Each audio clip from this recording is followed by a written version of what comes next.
Lord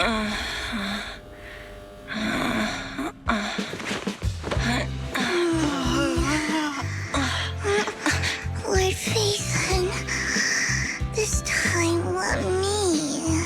Vivian? Vivian?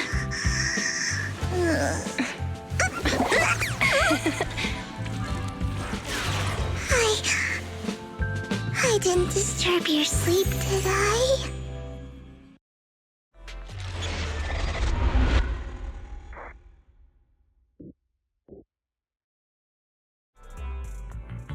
When I got here, the other Lord Phaethon said you were resting on the couch and just let me in. I meant to keep you company while you slept, but then I dozed off myself. Ugh. I was going to sit here looking super cute, hands cupping my face. You know, like the #1 sleepy face I want to wake up to pose. I can't believe I ended up falling asleep myself.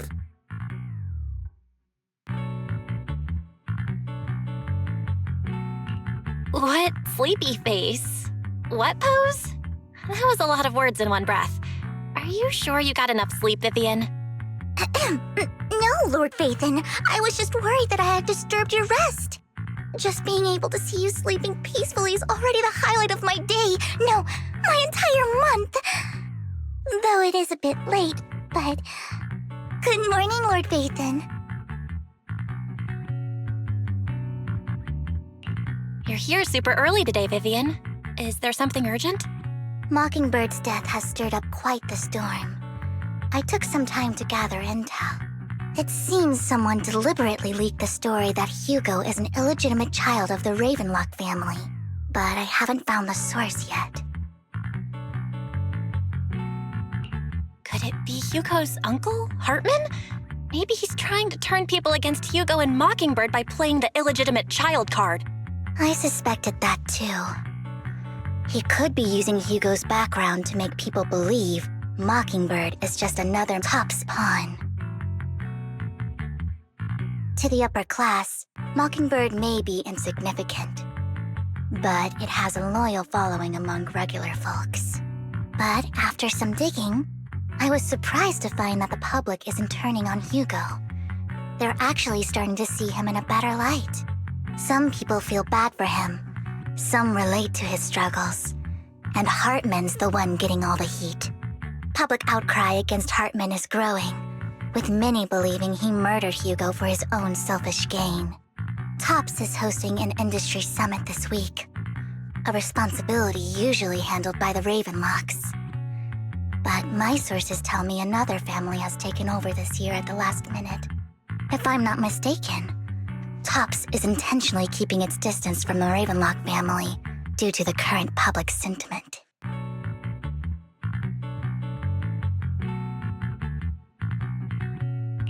Is someone trying to take advantage of this to get rid of both Hartman and the Ravenlocks?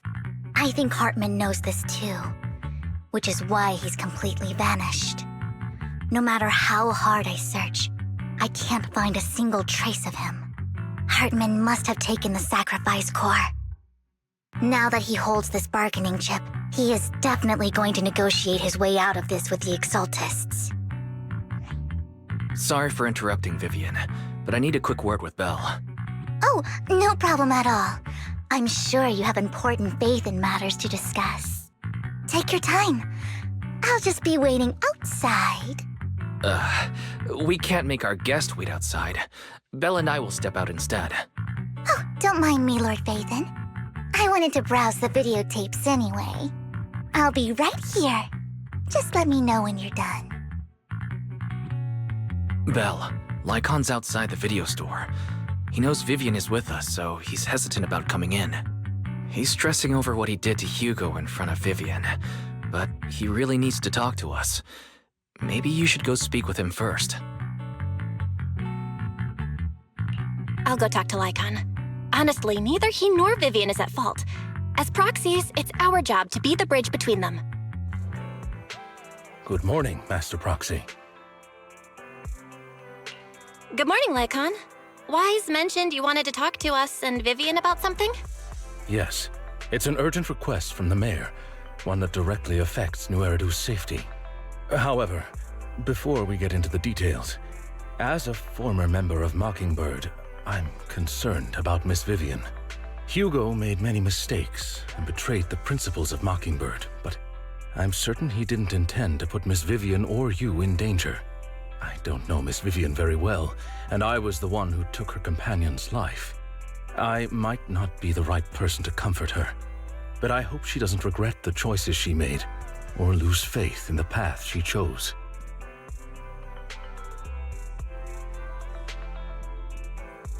Vivian's doing just fine. She's actually been gathering intel and has a clear understanding of where things are headed. She might be tougher than you think. If you're really concerned, why not just talk to her directly? If you'd like to apologize, it should be face to face, right? That's reassuring to hear. I trust your judgment. You've always had a sharp eye for people. Would you mind coming in with me? I'd like to apologize to Miss Vivian in person. No problem, but I'll be staying neutral. Everyone has their own stance on this, and I get where both of you are coming from. As a proxy, I'm just here to make sure you have an open conversation. I'm not taking sides. I respect that. Thank you.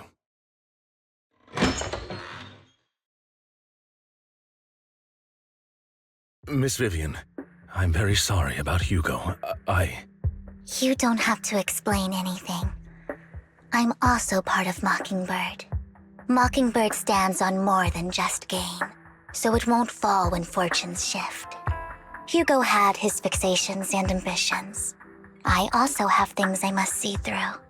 I'm determined to get to the bottom of the Exaltists and the sacrifices. Miss Vivian, as a former member of Mockingbird, you have my deepest respect. You have my word, whatever comes next. I would never harm you or Master Proxy. As for Hugo, please accept my condolences. Condolences? That's not necessary. Mockingbird has plenty of tricks up its sleeves. This isn't the kind of act that ends so easily. Wouldn't you agree? You're right. Huh? That's it? You two just figured it out? Oh, that was fast. Master Proxy, I believe we all share the same goal. Uncover the truth of the Exaltists and the sacrifices.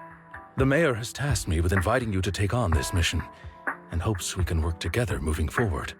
If the Mayor wants to work with us, I trust he will demonstrate his sincerity and kind. Mockingbird will not serve as a pawn for the powerful. That will never change. Of course. While the Mayor cannot handle this personally, he will make sure we have all the intel and support we need. Miss Vivian, I know you have your own intelligence network, but for some high-profile shady dealings, perhaps the Mayor can provide you a different perspective. Please, take your time to discuss. If you're open to collaborating, I'll set up a call with the Mayor so he can speak with you both directly. I need to discuss this with Wise and Vivian. With so many people involved in this, we need to be very careful. Of course, I completely understand. When you've made up your minds, you can find me at the Ballet Twins.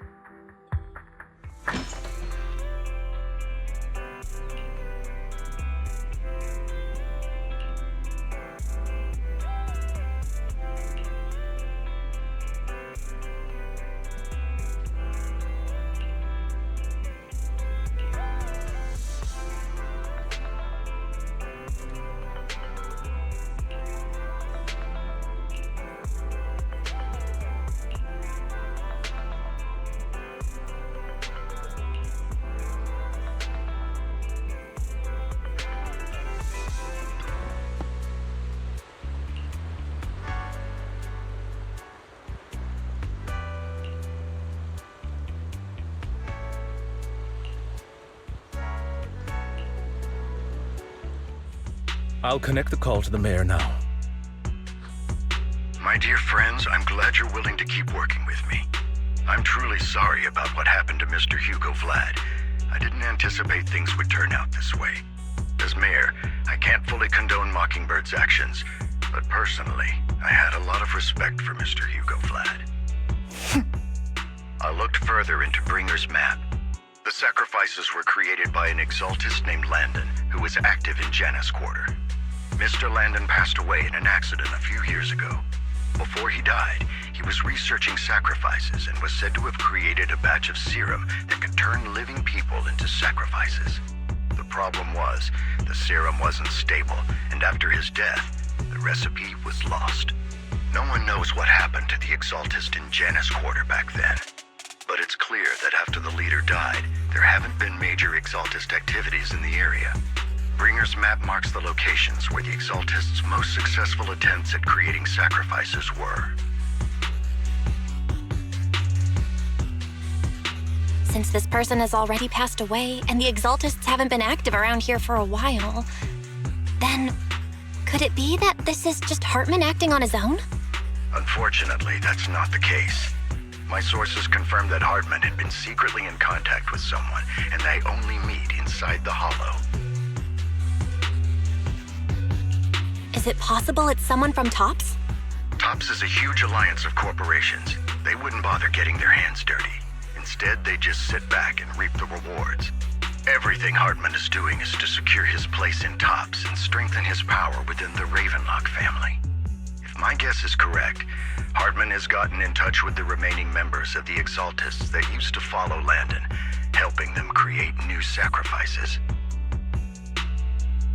But what's in it for TOPS? There's no way the Exaltists would just hand over their secrets about sacrifices to Hartman, right? A sacrifice outbreak would throw the city into chaos. And that's when TOPS steps in, taking control of the situation on their terms.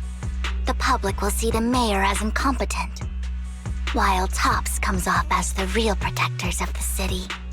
And when that happens, public trust will shift towards TOPS. And Mr. Mayor, you might find yourself in an unfavorable situation. Still sharp as ever, Miss Vivian. So, what exactly do we stand to gain from partnering with you? Please don't tell me you're doing this out of some noble concern for your citizens. I'm not some hero of justice, and I don't believe in lofty ideals or empty promises. We have a common enemy. While our ideologies may differ, we can work together on this. And as proof of good faith, I may not know exactly where Hartman is, but I can fan the flames over Mockingbird's death and escalate conflicts within the Ravenlock family. So it was you behind the rumors. No wonder I couldn't trace the source of the public outcry. I'm not the one who started the rumors. I just helped them spread faster after they leaked. And I pulled a few strings to make sure the story painted Mr. Hugo Vlad as a heroic figure who was unfairly persecuted. As I said before, I had a lot of respect for him, and I'd be happy to clear his name. Now let me lay out my terms for collaboration. After looking into it, I found that the dormant sacrifice you discovered wasn't the only one. There are more places where sacrifices might be lying dormant. Too many eyes are on me right now, so I can't send my own men to deal with it. I'd like to ask you to retrieve the sacrifices from those locations. I'll make sure to dispose of them once you do, so no one will be able to use them again. On top of that, I've asked a friend to help monitor your physical condition, and maybe even uncover more of your potential. Her research overlaps with your teacher's work. You don't need to worry about her capabilities. She's a Void Hunter rank special investigator. Really? A Void Hunter ranked special investigator is going to be assisting us? And she's involved in our teacher's research? That's right. She's heading to Janus Quarter for some business. I wanted to set up a formal meeting, but she declined. She prefers to assess things on her own and will reach out when the time is right. She'll let you know the details then. So it looks like you both are on board with this commission and ready to help recover the sacrifices? Okay. We don't want new Eridu falling into chaos either. We'll do what we can. I know you won't let me down. Given our positions, we might not be friends, but we're definitely not enemies. I'll leave the rest to you then. I've got to go. Goodbye.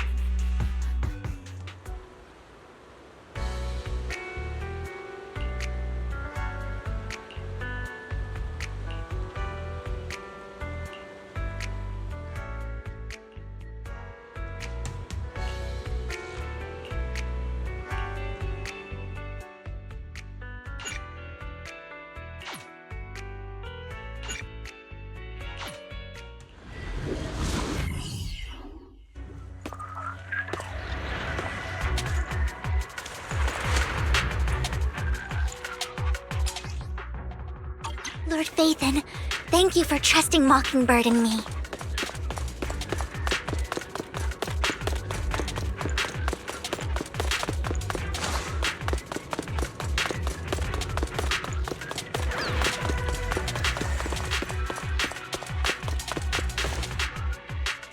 Has someone already taken the dormant sacrifice from here? Or did the Exaltus decide to relocate it? No. If these dormant sacrifices aren't handled carefully, they could awaken and turn against anyone nearby. She wouldn't risk moving them unless it was absolutely necessary. Did she realize the mayor was looking into this?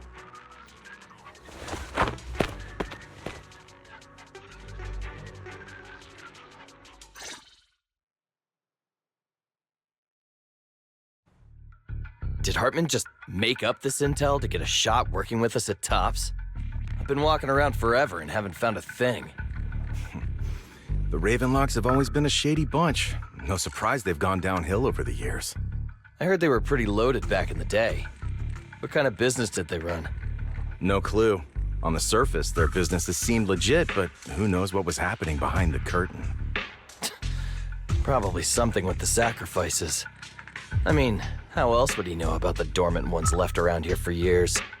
And he was so sure that even if those original sacrifices didn't work out, he had a backup plan. Backup plan? What could that be? Well, that's beyond me. I just happened to overhear something while I was next to Mr. Edmund one day.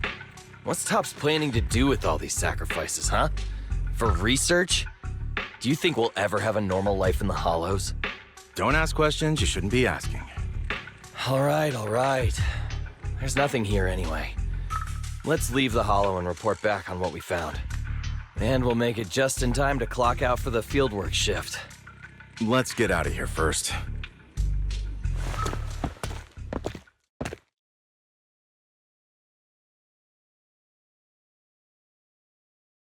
Hartman, that fool. He'll do anything to get into Tops, even if it means playing with fire. She's an Exaltist. Human lives have never mattered to her. The more people get dragged in, the greater the danger. Vivian, I've been dying to know, who's this she you keep mentioning?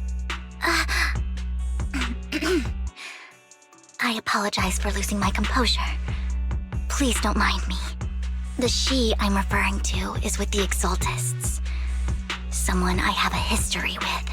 That's why the moment I heard about the sacrifices, I felt compelled to uncover the truth. I never meant to hide anything from you. It's just that, for me, the Exaltists bring back painful memories. And I'm not ready to face them yet. So, Lord Vathan, please give me a little more time. Once I've gathered my thoughts, I promise I'll tell you everything. Sure, I won't pry anymore. Everyone's got a past, and you don't have to dig up old wounds if you don't want to. I can see the Vivian I know now is super brave and kind. I believe you've really put in the work. Lord Vathan, if we weren't in such a hurry, I'd spend 3 whole hours singing your praises. I'll make note of this and make sure to get it done before bedtime. First things first, let's track down those dormant sacrifices. The Exaltists have probably realized someone's after them by now.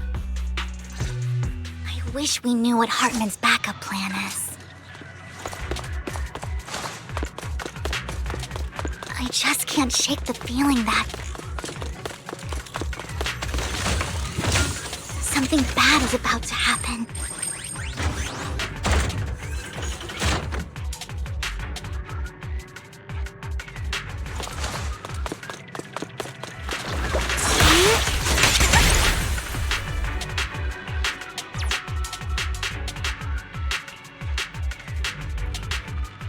Hugo may have done terrible things, but he had his reasons. Mockingbird might be seen as the bad guys by a lot of people, but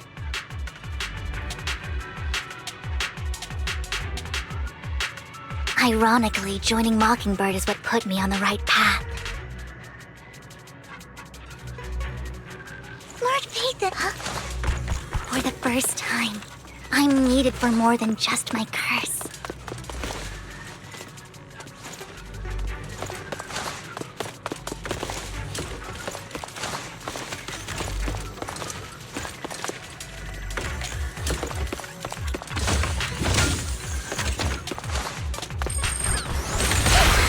Nothing here either. Are we too late? There's someone up ahead.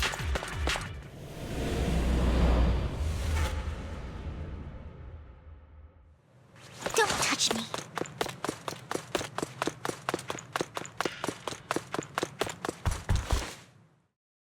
I knew it was you, Vivian. Camille, what are you doing here, sis? Are you destroying the dormant sacrifice? Vivian, don't call me sis. I'm not your sister.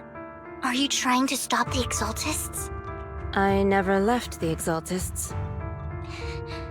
You know what Landon did back then.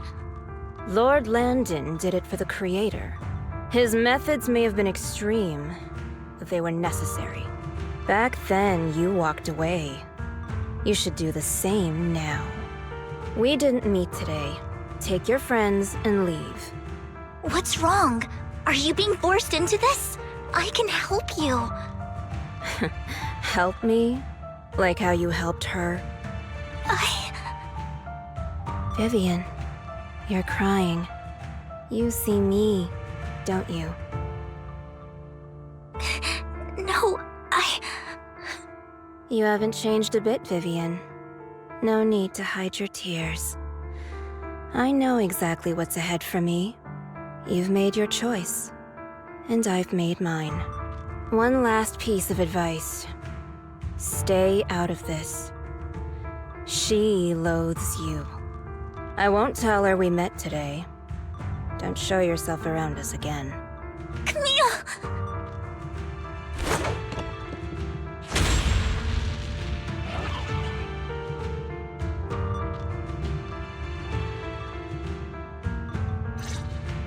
Lord Nathan, watch out! I'll tell you what that was about later. Let's take care of the ethereals first. Who dares get between me and Lord Nathan?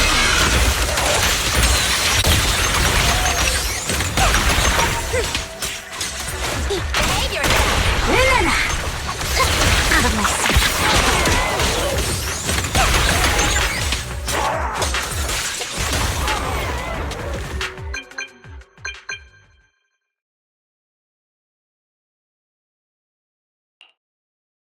You two took longer than I expected. Did something happen? We searched the coordinates the mayor provided. Most of them were already empty. No dormant sacrifices. Camille, the Exaltists have been actively destroying the dormant sacrifices. The Exaltists? There's no reason for them to go after the sacrifices, right?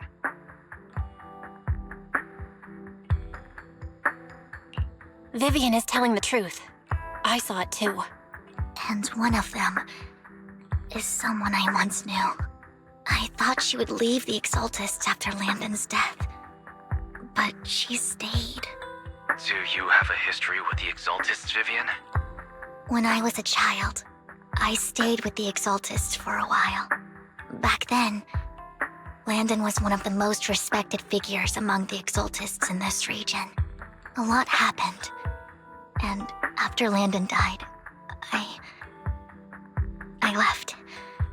I can't turn a blind eye to the sacrifices. I know all too well how many lives have been lost bringing them into existence. Ever since I learned a sacrifice had appeared in Janus Quarter, I haven't been able to stop worrying. I won't let history repeat itself. That's why I asked Hugo to investigate, starting with the Sacrifice Corps. Vivian. Please stop. I'm not looking for comfort. I'm just recounting the story for you to understand the situation. We've got bigger things to focus on. But when I do need comforting, I'll come straight to you. I hope you'll make time for me, Lord Vathan. Just so you know, I'm not the easiest to console. No worries. I'll totally have your back until you're feeling better. Okay, back to the matter at hand. That conversation between those two TOPS employees back in the Hollow is still bothering me. They said Hartman had a backup plan, and that got me thinking about some news that was quietly swept under the rug. Lately, there have been mining accidents in Ravenlock-controlled areas. Many workers have died. The families were paid off with huge settlements, way more than usual. No protests, no controversy, and the issue was buried. But considering the Ravenlock's financial position, why would they be so generous with payouts? That sounds sketchy. Are you saying they made up the accidents and the workers' deaths? Precisely. I don't think those workers died in mining accidents. I'm planning to reach out to some old friends, see if they've heard anything about this. Do you have time, Lord Vathan? My contacts are just near 6th Street. Care to join me? I'm in. Let's go together.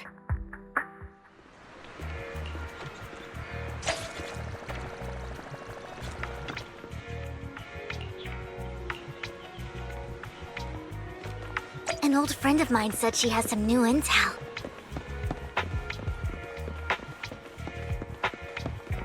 She's like a mentor to me. I learned a lot about data scraping on the internet thanks to her.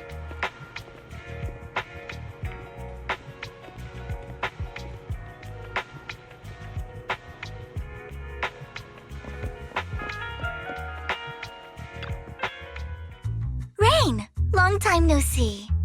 Yeah, it's been a while. Rain? You two knew each other? Yeah, Phaethon. Long time no see. Rain, you actually know that Lord Vathan is Lord Vathan? No, I mean, you actually know Belle is Lord Vathan. I didn't know right away. One time, I needed a favor from Nicole. I only found out after meeting them. I mean, who would expect a legendary proxy to be running a video store for a living? Oh, by the way, your idol... Rain, let's not bring up old stuff. Lord Vathan wouldn't be interested in that. Why are you all tense?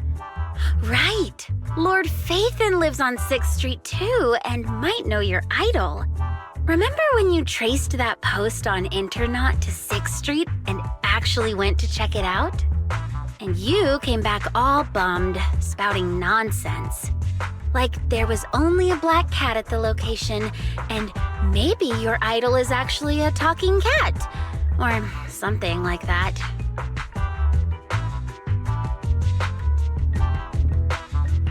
I know that black cat. I'm always sneaking its snacks. Lord Vathan, please, let's drop this topic. Come on, Vivian. It's been years and you still won't say who your idol is.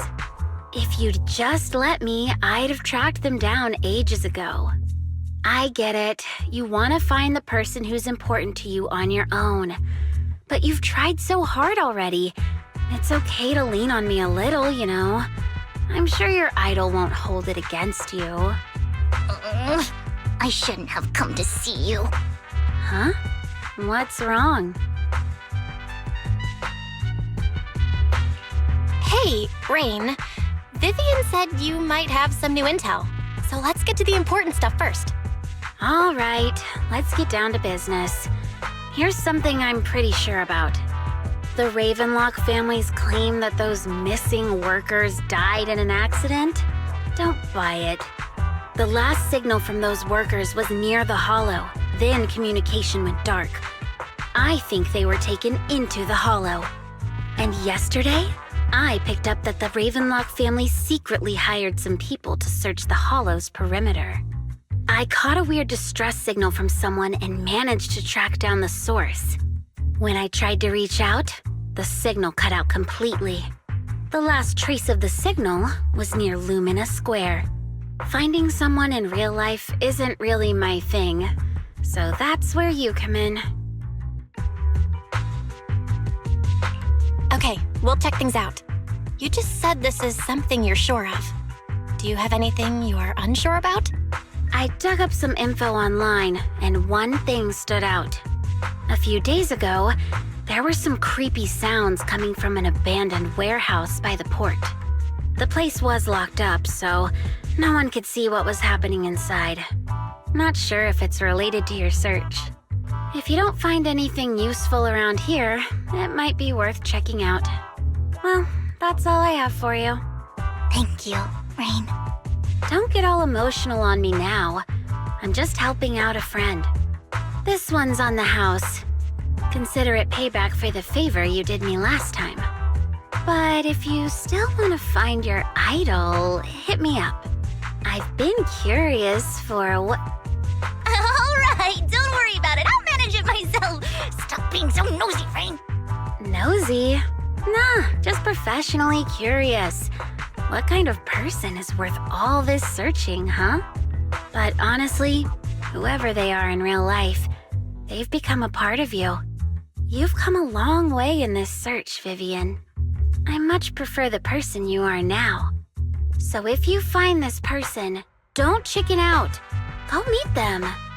People will appreciate you for who you are. Rain. I might not care about the real world or what it'll be like, but I hope everyone I know can live a good life. I'm counting on you to save the world, guys. All right, I have other business to take care of, so I'll leave the rest to you.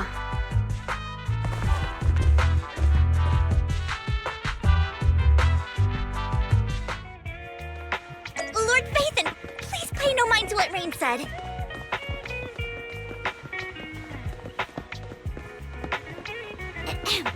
That big guy's up ahead. Let's hurry.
Don't take me back, please. I was wrong. I know I messed up. I don't want your money anymore. Please, no. Calm down. Who are you? I won't say anything. Just let me go. I don't know anything. I swear, I know nothing. We're not PubSec, the HIA, or the Ravenlock family. We won't force you into anything. There's no need to be afraid. What do you want from me then? We simply want to know where the Ravenlock family took you and what they made you do. I can't say. I can't tell you. I have a family. They'll hurt them. You never saw me. Please, just stop asking. Don't you wish to see your family? I don't deserve to see them. It's my fault. I was greedy. I did this to myself. But your family must miss you dearly. I'm sure they won't blame you. No, it's my fault. It's all on me. I don't want to drag them into this. If the whole ship is sinking, no one on board can escape. I'm just a nobody. And right now, there's nothing I can do to change anything. If you care about your family and friends, now is your chance to stop the disaster before it's too late. Even a butterfly flapping its wings can send a tsunami surging across the ocean. No one knows how this will turn out. But if you do nothing now, the only thing waiting for you at the end will be regret. We're not here to turn you in, and we won't force you to confront them. You'll be safe with us. I'll help you return to your family. But you must tell us precisely what happened. Hartman offered a huge amount of money, looking for workers to go into the hollow to guard something. The money was way too good. We all kind of figured something wasn't right. I thought it was just smuggling or guarding some kind of illegal ether resources, so I signed up. After we sent in our applications, Hartman's men took us into the hollow. The first place we went, there was a strange box. When we got there, they handed us some pills, saying they'd improve our aptitude for ether, for us to last longer in the hollow. But after I took them, everything went fuzzy. Something was definitely off about those pills. When I woke up, I saw my coworkers dead in front of me. And there was blood all over my hands. They said something about me being a good experiment, moved me somewhere else, and locked me up. They wanted to inject me with something. I got scared and didn't know what was gonna happen. But then a blonde guy found me, gave me a carrot, and let me go. So I escaped. I didn't want to kill anyone. I don't know. It wasn't your fault that your coworkers died. You were just a tool in their hands. Do you remember the place they first took you? Do you know what was in that box? I only remember the first place was like a rooftop. I think it was on top of a tall building. What exactly was in that box? I can't remember. I'm not lying. Those pills they gave us, they make you hallucinate. I took just one and my mind felt like it wasn't my own. My memories turned into a blur. I'm telling the truth. I'm not trying to run from my mistakes. I just really can't remember what happened. I know you're not lying. We'll arrange for your protection. You can rest easy and recover, and your family won't be dragged into this.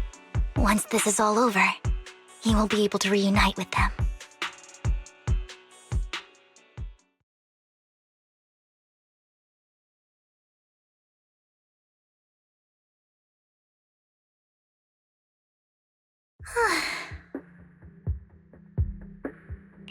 I've been meaning to say this for a while, Vivian.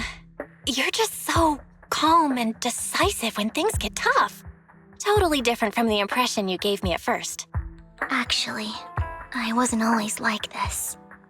I used to run away when things got tough. There was even a point where I just wanted to disappear. As if my very existence was the source of suffering. I wondered. Perhaps leaving it all behind could put an end to the pain. Whoa. It's hard to imagine you like that. I mean, you had this super intimidating vibe when we first met. Well, I was on a mission at the auction when we first met. And just as Rain said, I've come a long way from who I used to be.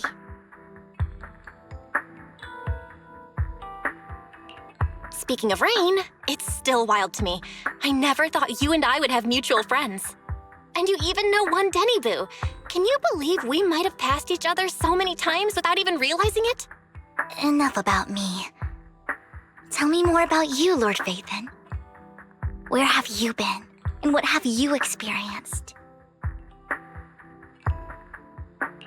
Looking back, I feel like I've been through a lot lately. My brother and I even lost our Vathan account. Oh, everything started when the Cunning Hares took something from the Red Fang gang.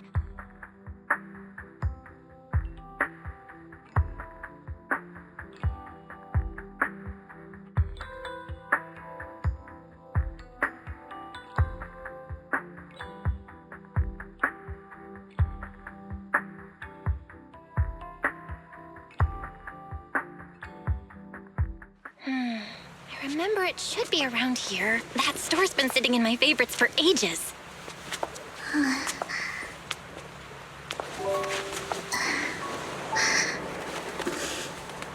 Lord Vathan! Huh? What's up? I've seen that black cat on 6th Street. That harmonica in the outer ring you mentioned. I've heard it before, too. I've even been to the monument outside Hollow Zero. But none of that was a coincidence. It was me.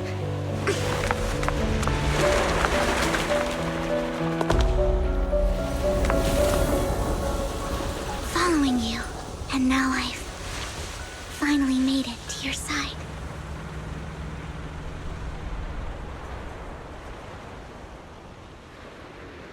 Ever since I was little, I had been seen as the bringer of bad fortune. I had traveled to many places and witnessed far too much misfortune. Every tear I shed brought disaster. I've heard too many curses to count. I loathed my tears as much as I despised my own existence. Wherever I stayed, tragedy followed. I had roamed too many places, and each time, it ended the same way. I didn't know where I could go anymore. One night, I stumbled upon a post discussing me. Whether they knew me or not, everyone seemed convinced that I was the source of the curse. Some mocked me with cruel intent. Some wished I would vanish, and others speculated maliciously. It really seemed that my very existence was a disaster. In that moment, as darkness enveloped the city, I saw lights flickering to life all around New Eridu. So many lights, and not knowing where to go, I thought, if only I could disappear into those lights. I made up my mind, and right then, my phone rang. I decided to take one last look. I wanted to know who left me my final message from this world. It was you, Lord Vathan. Wait, really? Me? Yes, and I checked with the other Lord Vathan. You were the one using the account at that time, but I know you probably don't remember it. After all, it was just an ordinary day, with an ordinary post and meaningless comments online. But for me, it was the night I finally realized where I could go. I wanted to walk the paths you had walked, see the sights you had seen. And then, one day, share it all with you, face to face. What did I even say in that comment? I can't remember off the top of my head. Well, you'll have to figure it out for yourself. I'm not telling you. Huh? No! So, Lord Vathan, thank you. Not only for that comment you made that day, which was a silver lining for me, but also for giving me the courage to become who I am today. The Vivian standing right in front of you now, Lord Vathan. I truly like who I've become.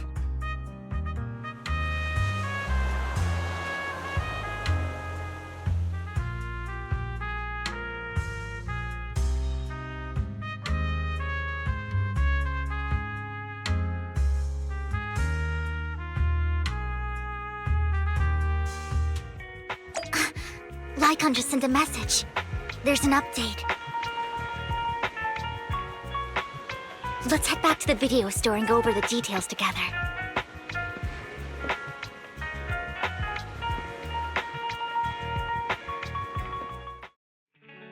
Belle, you're back. Lycaon told me he wanted to meet up with us online to discuss things when you returned. I'll call him now. Master Proxy, Miss Vivian. The gentleman Rena brought back has stabilized and calmed down now. Based on his account, we've identified where Hartman is hiding the core. He also mentioned that Hartman plans to trade the core with a group of people. We suspect that this group consists of members from the Exaltists. I knew it. Now that we have the location, it would be splendid if we could seize the sacrifice core before they do. Precisely. We hope you can head to the location as soon as possible to secure the sacrifice core. We've got this. I have other matters to attend to, so I'll leave the retrieval of the sacrifice core in your capable hands. The mayor's friend that he mentioned before will also be assisting you this time. The target coordinates have been shared with her, and she'll meet you there. Please ensure your safety, and I wish you all the best.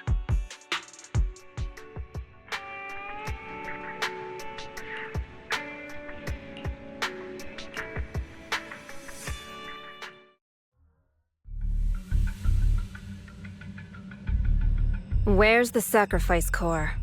Camille, you really think I'd stroll around with something this important? Plus, even though the Ravenlocks and the Exaltists have been working together for ages, I've hardly even met Lady Dina. I'm the one offering the sacrifice core here. I'm curious what Lady Dina's got lined up for me in return? I'm just here to verify that the core you mentioned is real. Once that's sorted, Lady Dina will give you a proper response. Our partnership isn't just talk. We need to be sure you have what we need before moving forward. Sure thing. I'll take you to where I keep the core. Once you verify it's legit, have Lady Dina come over. We'll lay everything on the table face to face. All right, lead the way. It seems Hartman is trying to bargain for more. What a greedy and insatiable man. It's just that... why would they only send Camille for something as important as the sacrifice core? And I can't shake the feeling that Camille doesn't want Hartman and Dina to meet. Why is that? Who's this Dina he just mentioned? Is she the leader of the Exaltists? Kind of. Lord Vathan, I really think we should hurry. We must get to where Hartman keeps the core before anyone else does. I've got a shortcut planned, but there are gonna be ethereals along the way.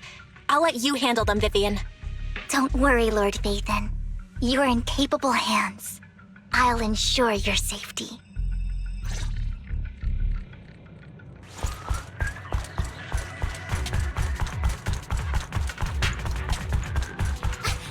Ethereal! Stay away from Lord Vathan!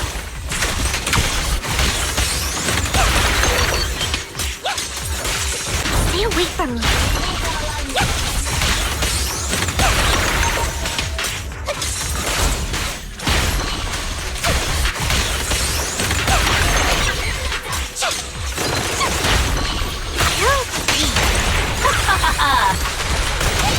Don't underestimate me.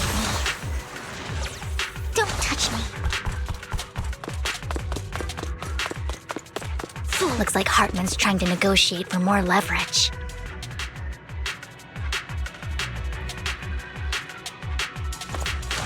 Let's get out of here before we're spotted.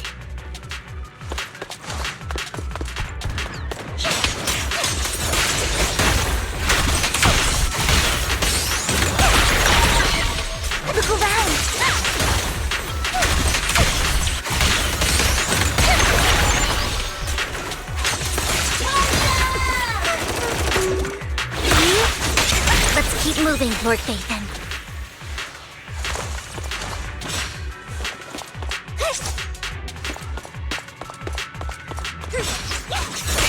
Don't touch me. Leave the enemies to me, Lord Phaethon.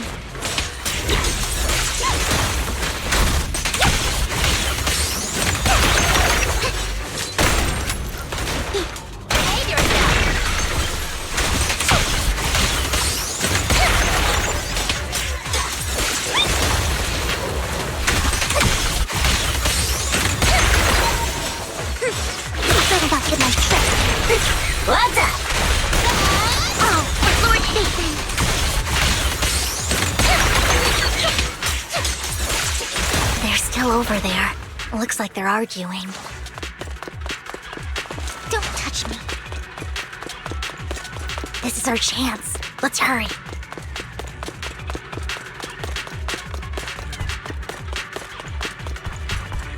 No matter who has the sacrifice core, Hartman or the Exaltists, it would be really dangerous.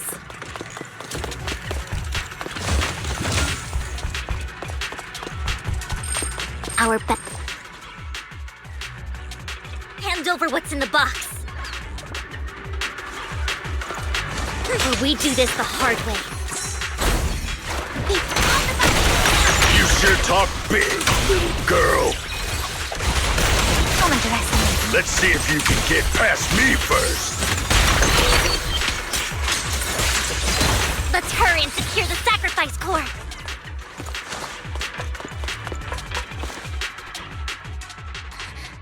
Lord Phaethon, the box is empty. So Hartman never kept the core here to begin with? How did you even find your way here? Where's the core in the box? What did you do with it? You call this keeping the sacrifice core safe?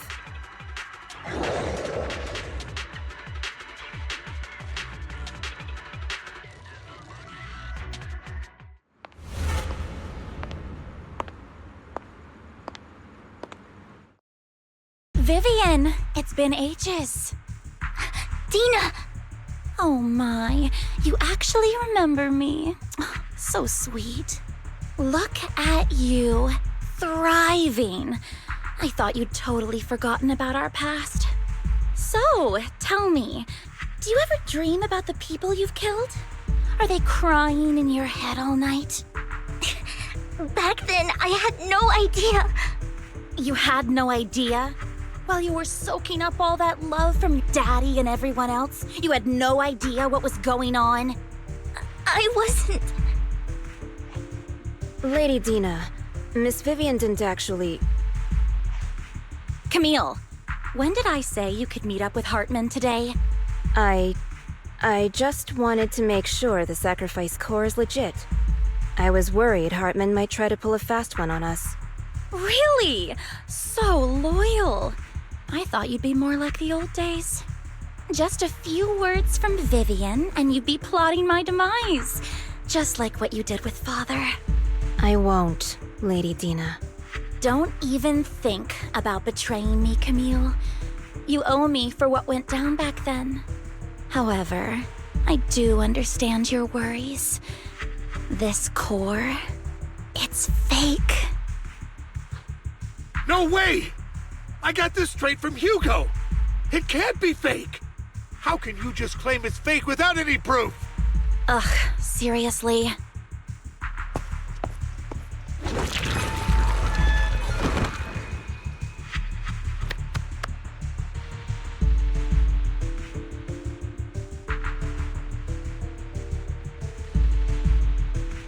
The sacrifice core can max out the ether particles within human bodies in no time at all. But look at your little subordinate. How uncouth. He's making noises like some animal. Can you shut him up? So annoying. The masterpiece Father made for the Creator isn't this worthless piece of junk you're holding. So, the real core. Vivian, where do you think the sacrifice core is really at? I don't know. If I knew where the real core was, I'd destroy it without a second thought. Dina, you understand what the sacrifices are. And you know those who were blessed should not have to endure such horrors. Oh, they shouldn't have suffered those horrors. Weren't you the one who decided if they'd be blessed or not? If it weren't for your tears, how would they have encountered such misfortune? How self-righteous, Vivian. Their fates were in your hands. It was you who brought disaster on them. Landon just needed an excuse. He needed someone to blame. Whether I shed tears or not, he'd treat living beings as mere subjects for his sacrifice experiments. Dina, you know all of this. Landon even went so far as to sacrifice you. Shut up, shut up, shut up! Father did it for his great cause. Vivian, why do you always mess everything up for me? Everything! You did it before, and now again! You just had to ruin my plan. I was so close to fulfilling Father's last wish. If you don't give me the sacrifice core, be prepared to become food for the ethereals. I told you I don't have the sacrifice core. Otherwise, I would have destroyed it already. Lord Phaethon, find the right moment to retreat. She can be quite unpredictable when her temper flares. Oh, really? You don't have it? Then I suppose there isn't a reason to keep you alive.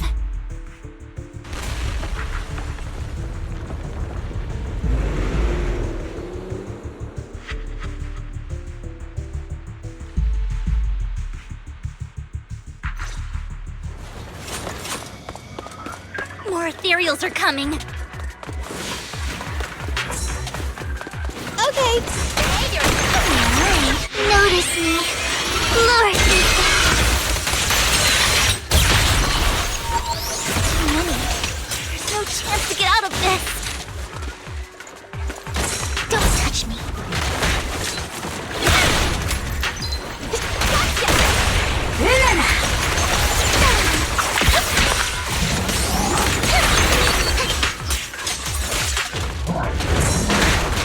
Catch you in the next life!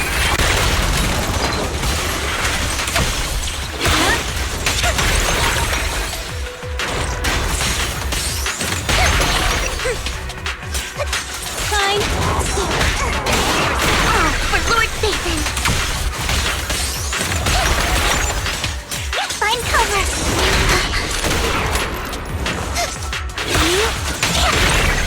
The wind is perfect today.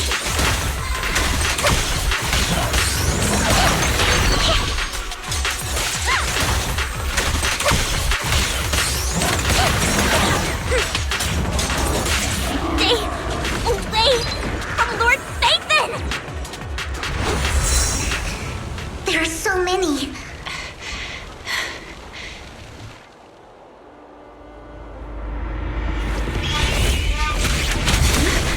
It's ink.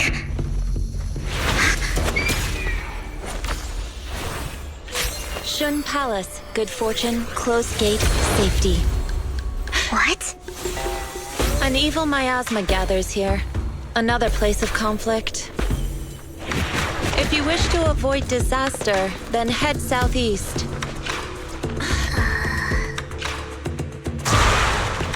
Now! Thank you!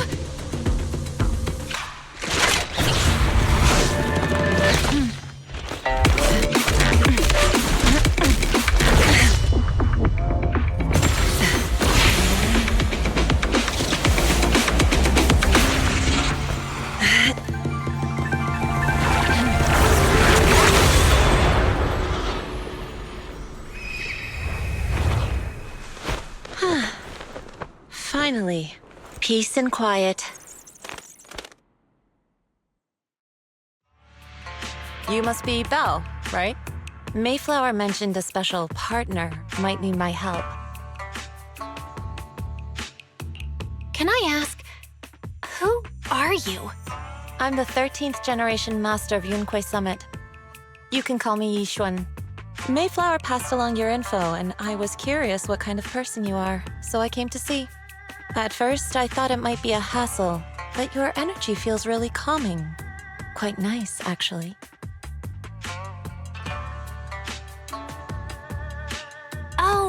So you're the investigator the mayor talked about. Yes. He also asked me to be your temporary teacher and offer you a bit of guidance. Guidance? What exactly does that mean? Unfortunately, this isn't the right time or place to talk. I have some investigation work to catch up on, and it seems you've got quite a lot on your hands, so let's part ways for now. I'll find a good time to visit you soon.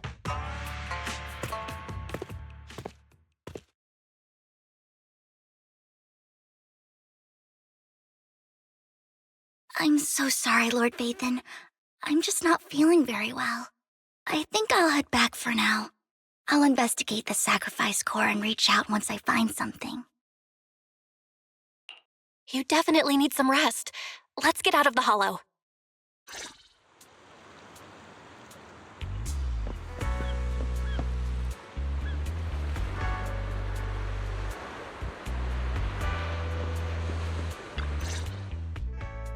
Lord Vathan, are you going to rest now? I'm not in a hurry to get back. You've been kind of off since we got out, and it's got me worried.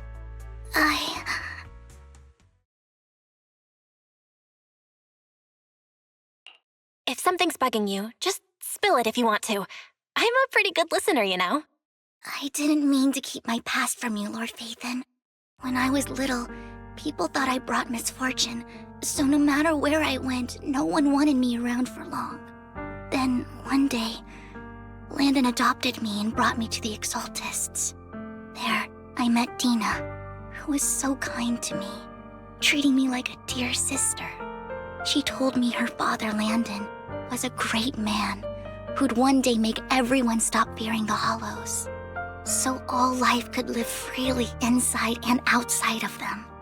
Dina helped Landon pick people for the blessing, and everyone in the Exaltists respected her greatly. Those who received the blessing would have a better ether aptitude, allowing them to enter the Hollow freely without fear of sudden disaster. Back then, Dina would chat with me every day, always about the Exaltists and her father. But things between us shifted when Landon asked me to step in for Dina. Landon told me I didn't only bring misfortune, and that if I listened to him, I could actually help people. After that, he'd take me to meet people, and if I shed tears, he'd give them a blessing medicine. Those who got the blessing could dodge calamities. At first, I was ecstatic, thinking I could help others. I shared my joy with Dina, but that was when she started to pull away from me.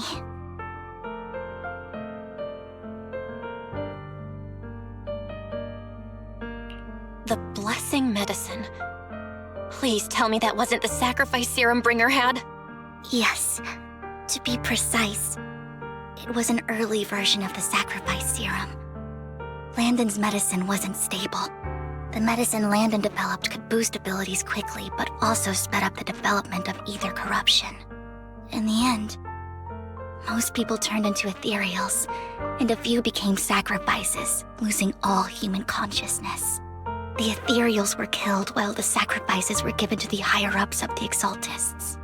The Exaltists wanted the sacrifices to hold human consciousness, so Landon's medicine was seen as a failure, and he gradually lost influence within the Exaltists. One day, I saw Dina, and tears streamed down my face. In a bid to save his reputation, Landon decided to let his own daughter receive the blessing. I had always thought that getting the blessing was a good thing, until I saw terror in Dina's eyes that day. That evening, I broke Landon's rules for the first time and followed him out of the Exaltist's residence. I trailed him to the Hollow, where I witnessed someone who had been blessed becoming corrupted. In the end, that person became an ethereal.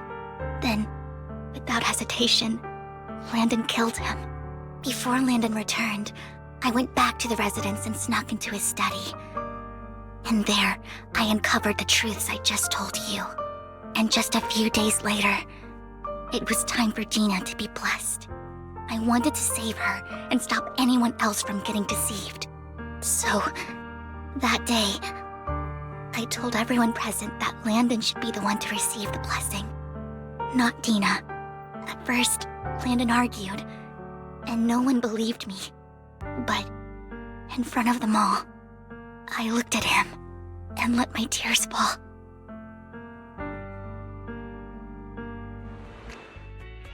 Lord Landon, please accept the blessing. Vivian, you... Why won't you accept the blessing? Were you lying to us? Ungrateful fools! You have no use anymore! Liar! Run! Run! Dina! Dina, wake up! We have to go! Vivian, what's happening? Listen to me! Lord Landon's so-called blessing isn't...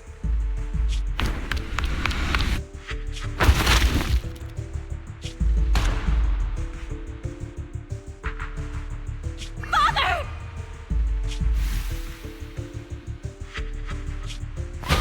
No, I was just... Mom, I want to go home. It's got nothing to do with us. This is just what happens when you don't accept the blessing. Vivian, was this you? Dina, I just didn't want you to accept the blessing. Everyone who does ends up... I just don't want to lose my father. You knew? If you knew what he's done, you... He's my father. He's all I have. Stop being self-righteous, Vivian. You only ever bring misfortune.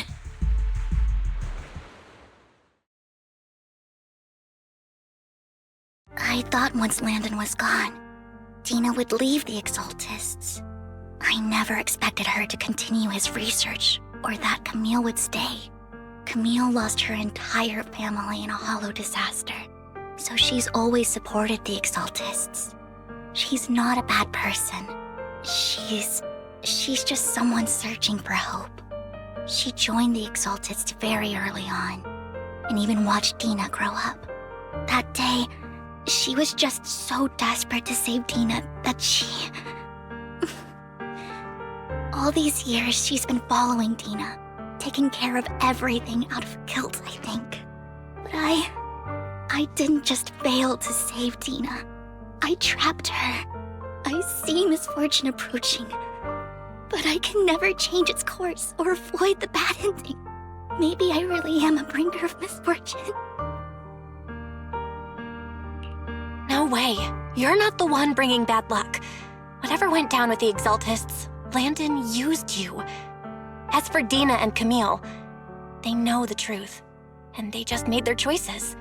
The hollows and the disasters they caused took more than just their loved ones. But not all survivors cling to obsession and hatred like they do. Lord Vathan. You need to believe in yourself. You're currently resolving the sacrifice crisis with your own effort. I remember you saying you really like yourself now. So what's changed? Yes, that'll always be true. Thank you for listening to my story today. Years have gone by, but I've never had the courage to face all this. Maybe Dina and I were meant to meet today, so I could finally spill it all out. It lightens my heart a little. Lord Vathan, you truly are a wonderful listener. Whenever you're feeling down, don't hesitate to come to me. I will. It's been such a long day.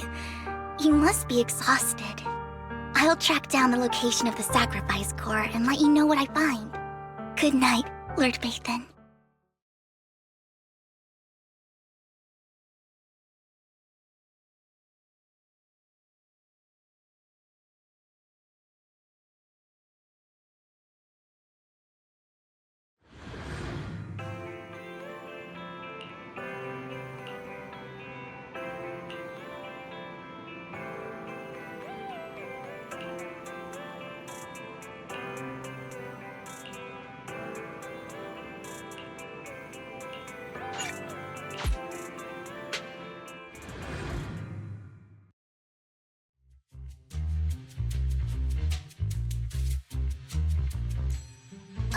Shawl, I didn't expect you to be working here.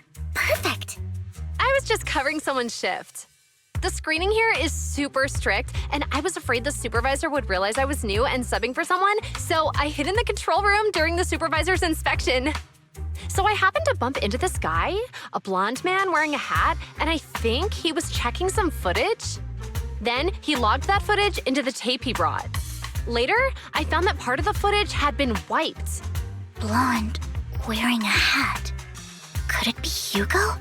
Do you know him? I think it's him. If it were Hugo... I think I know where he would hide the tape. Thank you, Shaw. You were a big help. Great! You also helped me a lot when I started working. I used to make mistakes all the time.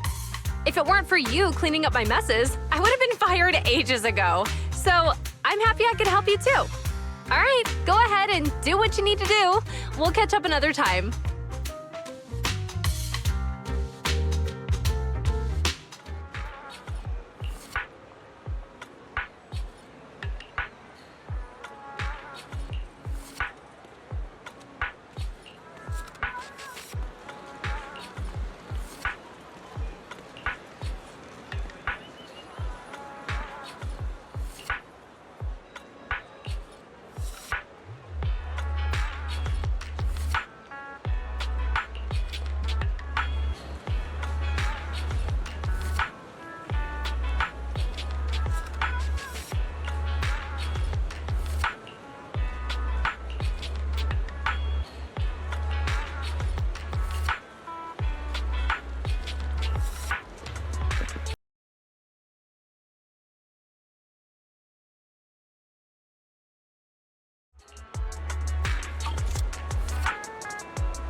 If I'm not mistaken, you and Vivian share the same goal.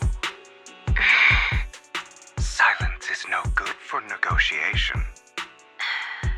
I just don't want Dina to reach a point of no return. Hasn't she already reached that point with what she's doing? The formula for the Landon serum was lost, but a batch survived, and Dina was able to develop a substance that can be used for mind control. She's trying to combine the two to make sacrifices that would obey human commands. If the dormant sacrifice and the remaining Landon serum are destroyed, we can put an end to this. Dina's concoction can't create sacrifices on its own. And the sacrifice core? That belongs to the creator, not her. Although I find Landon's methods despicable, I can't deny that the Exaltists and the creator are leading us in the right direction. I just don't want Dina to spend her life trapped by her father's mistakes. I mean, no offense, but I find your protectiveness rather weird. I will confirm the location of the dormant sacrifice and find the chance to relay the information to you. I do not want any of my people to be going into danger. As for the sacrifice core, I can only guarantee that it will not fall into her hands. As for how things will ultimately play out, The creator will guide me.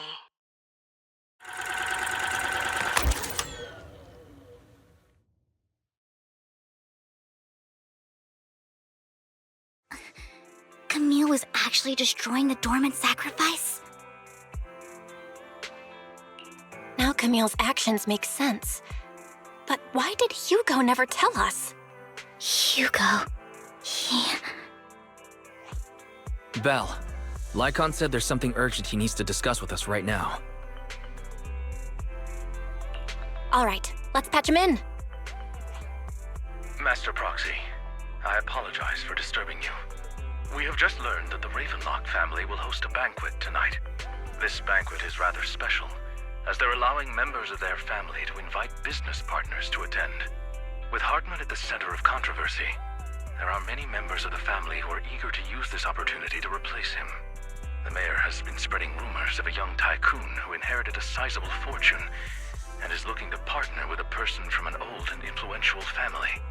This information has lured a young man named Burton from the Ravenlock family. So, you want me to pose as this tycoon and use Burton to infiltrate the banquet? Correct. And Hartman's study is also located within the venue. I see. Hartman's study might hold valuable information. So, what should I do? You can attend as her +1. +1? Lord Faven, please go with me! Master Proxy, it seems Miss Vivian requires your presence, so... Yes, just your presence will help me immensely! All right, then let's go together. I'll send you the time and place for the meeting with Burton.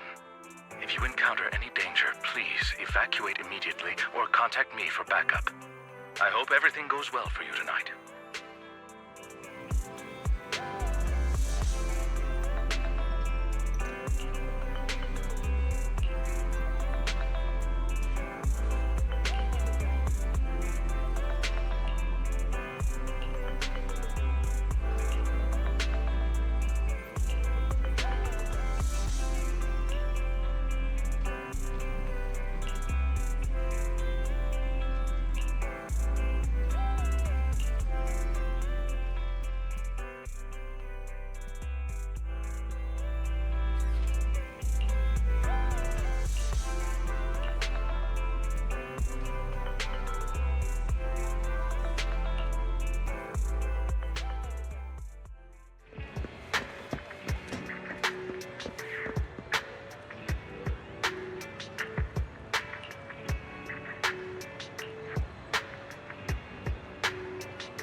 Miss Banshee, I believe I've shown you my sincerity.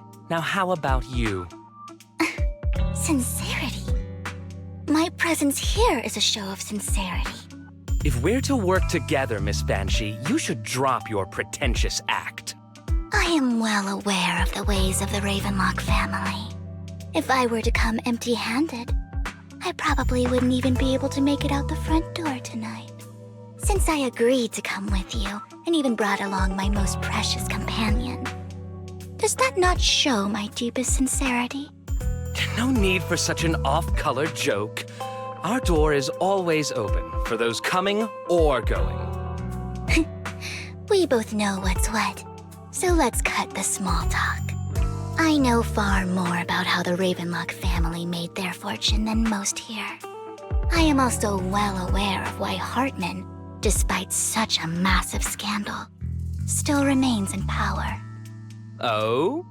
Do tell. Exaltists, blessing, sacrifice, Landon. Where would you like me to start? How did you know that?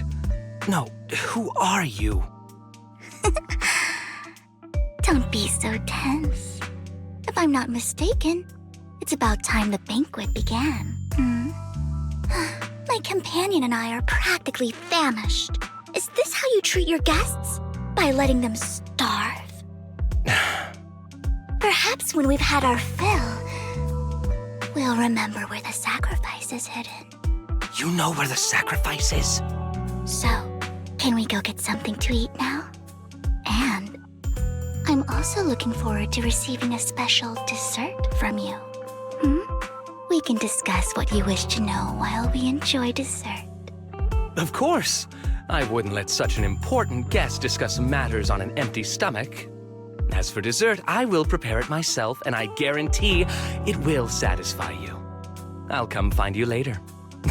I wish you a pleasant evening.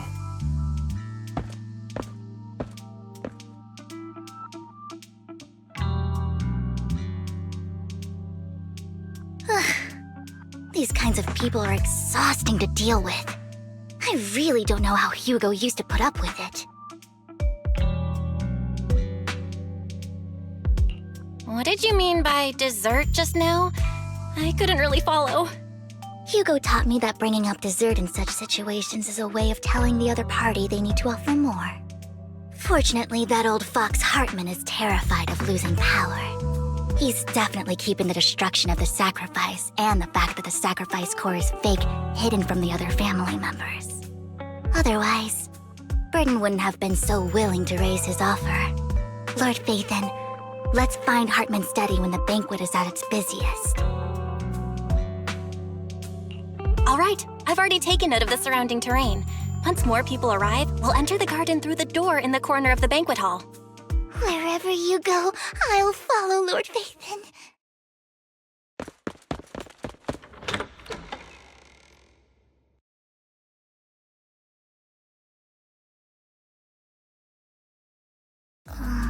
Isn't this going a bit too well?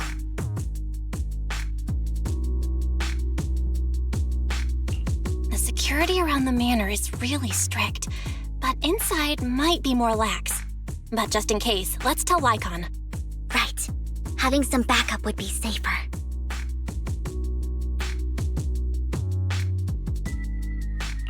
Let's check Hartman's recent correspondences for clues. I still have concerns about the sacrifice core. Right. Though the core he gave Dina was fake, Hartman might have left a trick up his sleeve and hid the real one. Then let's split up.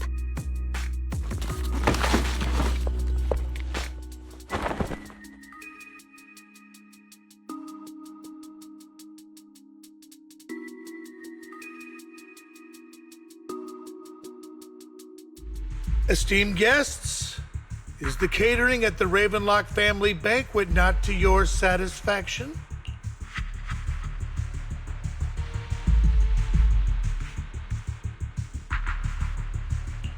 So much so that these two distinguished guests felt the need to come to my humble office to scavenge for food. Don't want to come out? Well, after all, you don't have long left. Burton, that greedy idiot, fell for the mayor's trap. But I never expected that he would bring you into my territory. I suppose I should thank him. Otherwise, I would have had to go to great lengths to eliminate you. Vivian, Phaethon, give Hugo my regards. Tell him I shall be taking the wealth and power of the Ravenlock family for myself.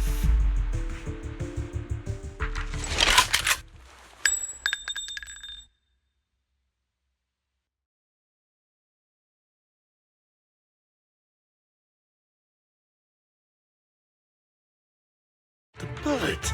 How?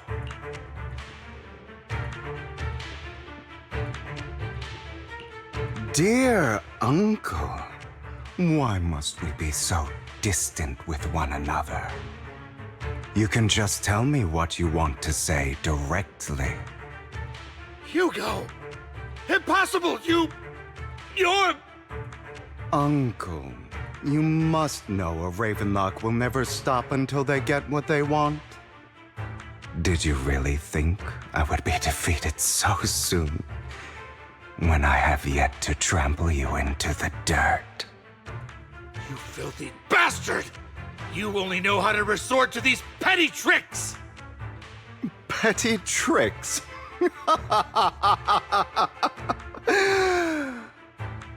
Perhaps you'd like to know what I managed to accomplish using this faked death of mine.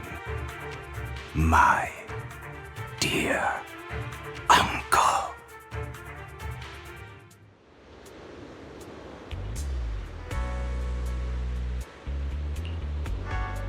Faking my own death. Hope it's all worth the theatrics in the end. It was just to keep Hartman off my back, but maybe I went a little overboard. The manager must be pretty shaken up. I should apologize at some point.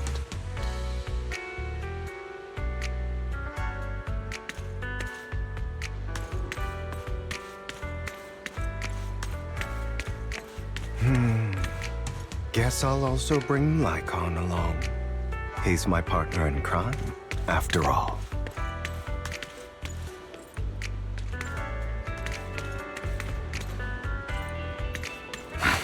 You're late. So strict. Spare me a moment to catch my breath, will you?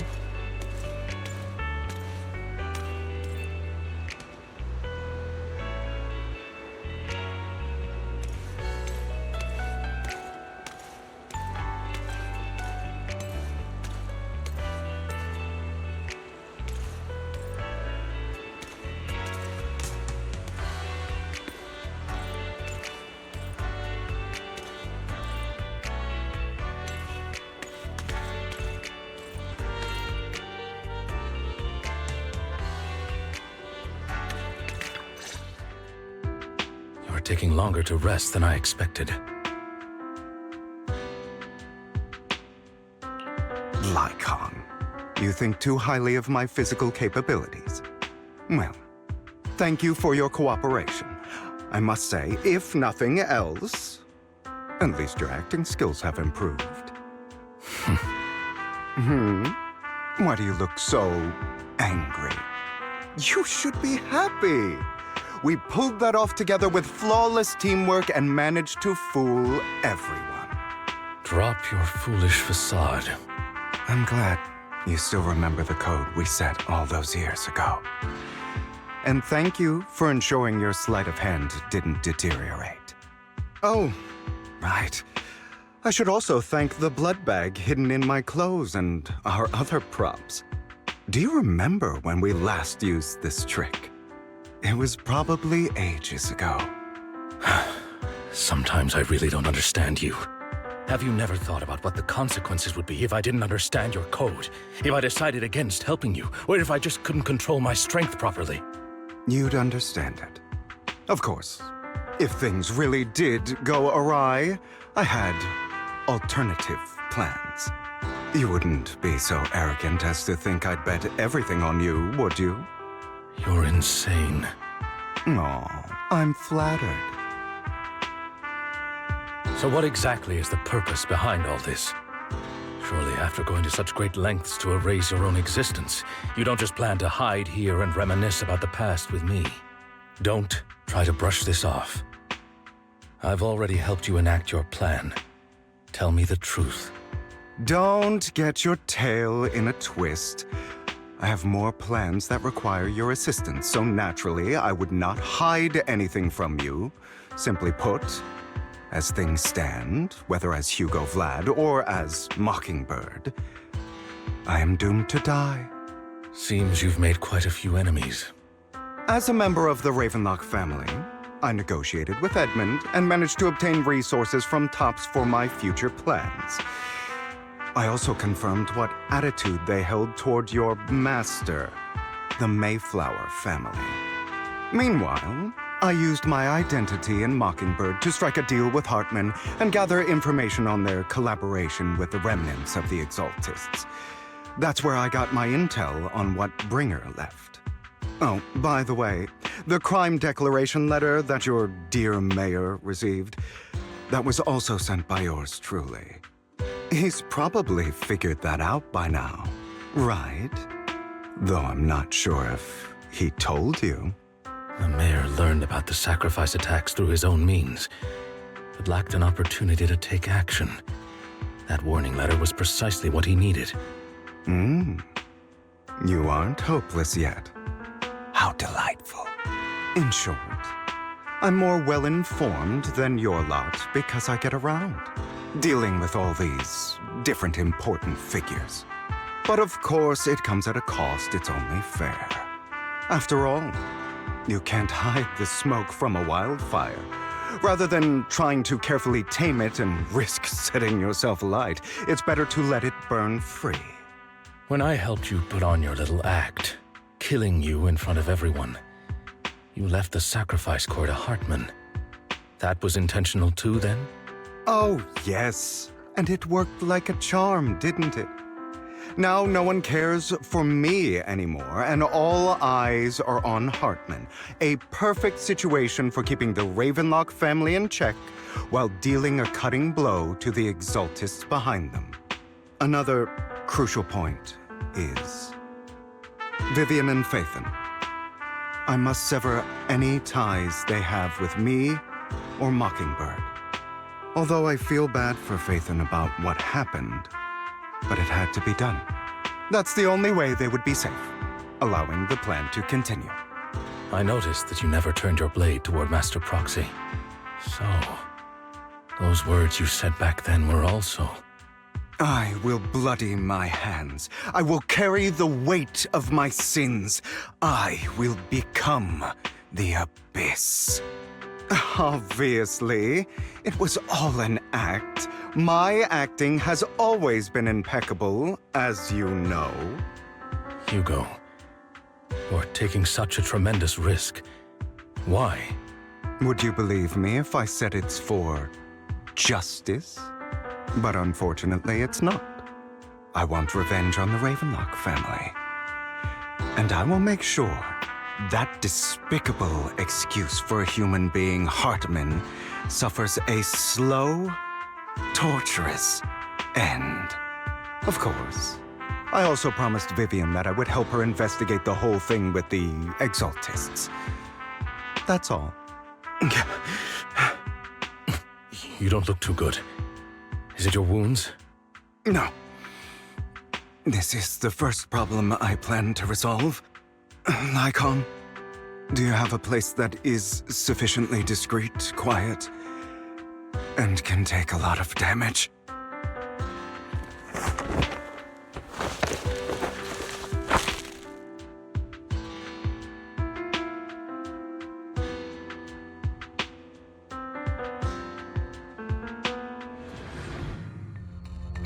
What exactly are you doing? Don't look at me like that. If I didn't have to do this, I wouldn't. Hartman recently obtained a bizarre substance, most likely from those crazy Exaltists.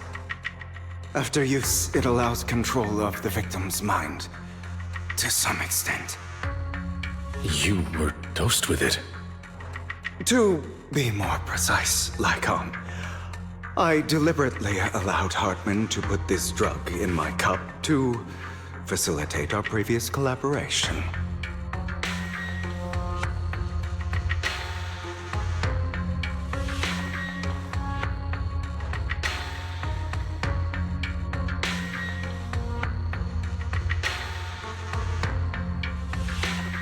After finding out about it, I quickly found someone to help analyze its composition. The good news is he gave me a very low dosage, perhaps because he was afraid I might notice. There's a different medication that can delay its onset, preventing me from actually being under his control. I simply need to put on a show in front of my dear uncle. The bad news is that currently there is no antidote. When I delay those effects, however, they will accumulate and erupt when my body reaches its limit. It may even break my mind. And that's exactly what's happening now. I need to endure those accumulated consequences. So, I will lock myself in this room for however long that takes. I've tied my limbs to prevent me from smashing this place or accidentally hurting myself. Anyway, after you leave, do not open this door, no matter what you hear. I recommend seeking professional medical assistance. This is advice I received from a doctor. Or are you saying you don't believe I can make it? So, lycaon, come find me here at the scheduled time. All you need to do is smile and await my victory. What if I want to stop you? You know you won't succeed. You never have. And you never will. Time is short. Let's begin. I understand. Don't die, you stupid bastard.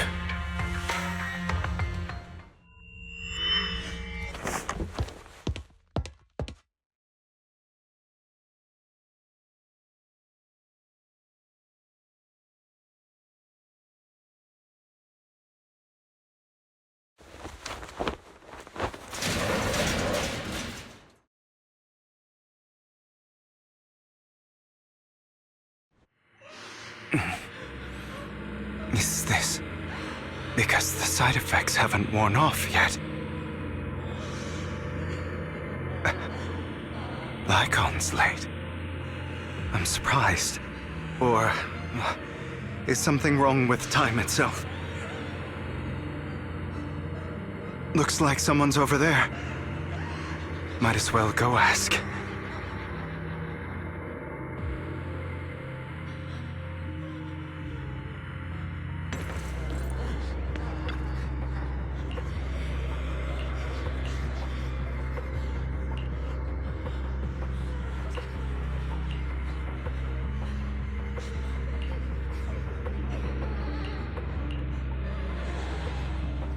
It's all your fault.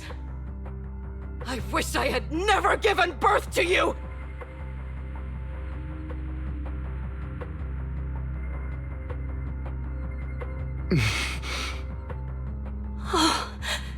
Everything will get better if you just die, right? If you die, he'll come back. We'll have another, more perfect child. One who will inherit the Ravenlock family bloodline. Then I'll be able to escape this pain. So, Hugo, for the sake of Mommy's happiness, just die, okay?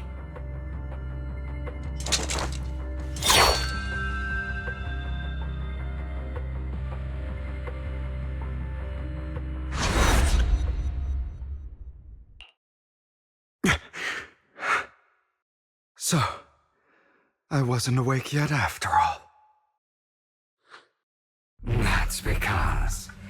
You don't want to wake up again. Who are you? I am you. Hidden deep within your heart. Your most true self. You want to kill her, don't you? Your so-called mother. Every time she beat you without reason, when she tried to gouge out your eyes, when she sold you into that hell, laughing all the while. You wanted to be the one to end her life. Why not admit your hatred? As you are, you can hunt her down and make her pay for the living hell of a childhood she made you suffer. Yes, I hate her. I hate her because she was foolish and shallow, greedy and stupid. I hate her because she doesn't deserve to be a mother. She did everything she could to try and get into the Ravenlock family, believing she could live a life of luxury without having to do anything and never realizing she was a pawn, discarded from the very beginning. So she chose to blame me. Blame me for my heterochromia. Blame me for my very existence. But I won't kill her, because I know it won't change anything. She was incapable of loving me, just as she is incapable of loving herself. Have you been brainwashed by that dog? Keeping up the act of being some magnanimous and forgiving fool? Don't compare us. I've simply come to understand love or hate. I make my own choices, and they have nothing to do with anyone else. She sold you to the Ravenlock family for a huge sum of money. She used that money to start a new life without you. While she was indulging herself, you were going through hell in the Ravenlock Manor. Does it not torment you? Do you not feel the hatred? Do you not want to demand answers? Kill her. Only by killing her can you be truly free. For a long time, I thought the same way. But now, well, I want to make a different choice. Stop lying to yourself. You never had a choice. This weak-minded thinking will only lead you to failure. Like before, you'll be nothing but a worm, trampled into the dirt by those so-called elites. Do you still not get it? This is how the world is, and always has been. Hesitate and you'll be the victim. If you don't grab your knife first, you'll end up being on the other end of the blade. If you want to change anything, you must first become the one who makes the rules. Just like that woman. The only reason she could treat us that way was because we were weak. So listen to me. Find that woman, kill her, and prove to this world your strength! It's what she deserves! Why forgive them? They don't deserve it! I'm not forgiving them. Or rather, I don't care about them. They don't even matter, at least not yet. You know, perhaps the person I hate the most, the one I truly cannot forgive, has never been someone else. but rather my weak, powerless past self who could do nothing but hide inside a closet and cry. I hate myself for having neither the strength nor the courage to resist. I hate myself for begging for so-called familial love, even after being treated so terribly. I hate that despite the pain of my wounds, I still hope to receive the carrot and not the stick. And that me is you, correct? So, I forgive you. I forgive myself. You'll regret this, fool. Your pretty words mean nothing. You will ultimately return here to me.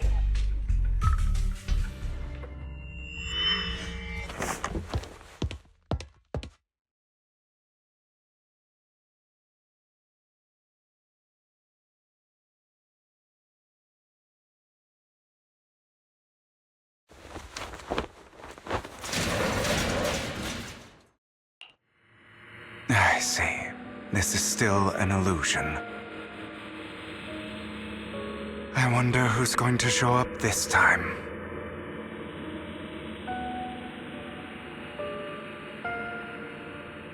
Brother! Hugo, let's play hide and seek! I'm already hiding! You'll find me, right? Like you always do! Serena.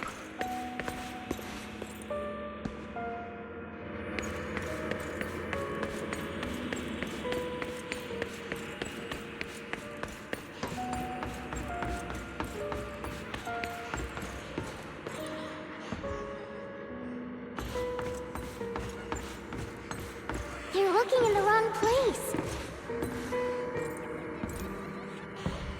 I found an even better hiding spot this time. Harder to find than any place you showed me.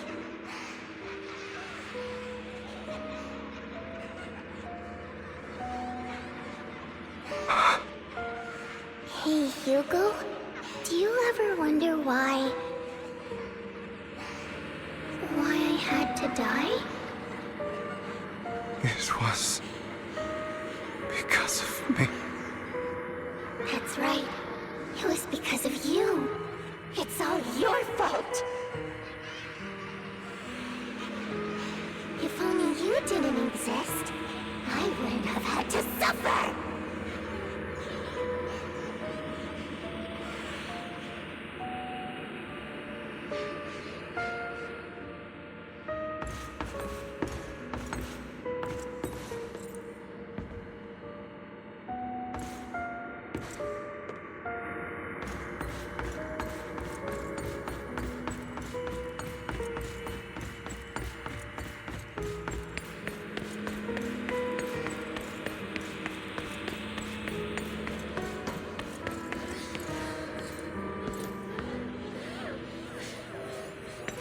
Still looking in the wrong spot. I can't believe you still haven't found me after all this time.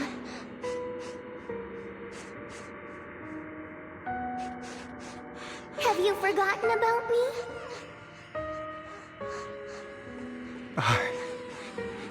I haven't forgotten. It's okay. I'll forgive you. I'll still be nice to you, just like before.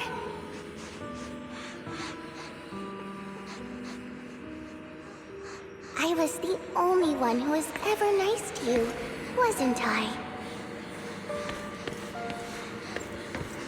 Yes. Then tell me, why do good people always suffer? Why is kindness always punished instead? Tell me, Hugo, why?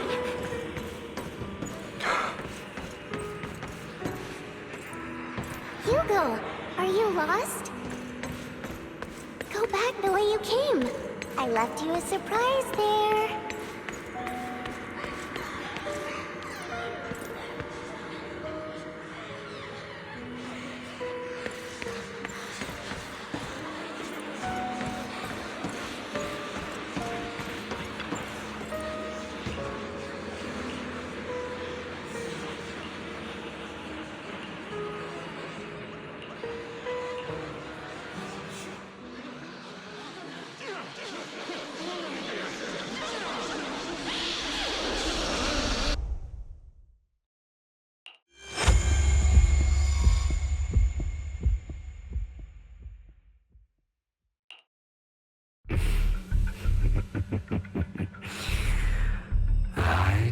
told you that you would eventually return.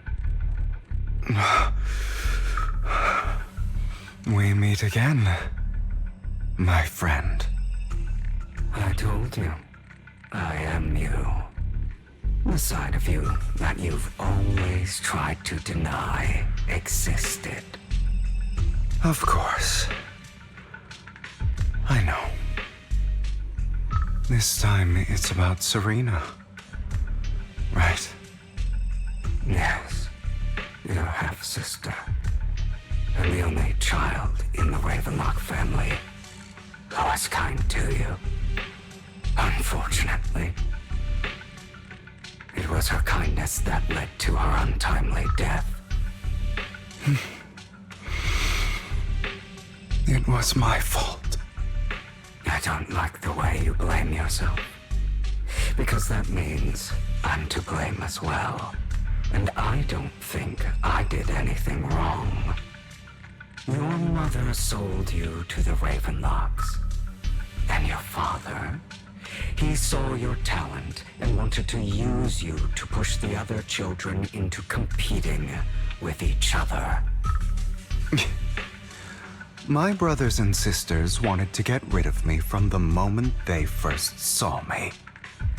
In their eyes, you were no more than a slave. But Serena dared to treat you, a slave, as if you were human. And so, she was fated to die. They tried to kill me many times. But I was careful, and they did not succeed. So they killed Serena, who was weaker, an easier target, and pinned everything on you. Serena died in your place. Those cruel brats thought that by reporting this to Father, they could use it to get rid of you, a rival who threatened their positions.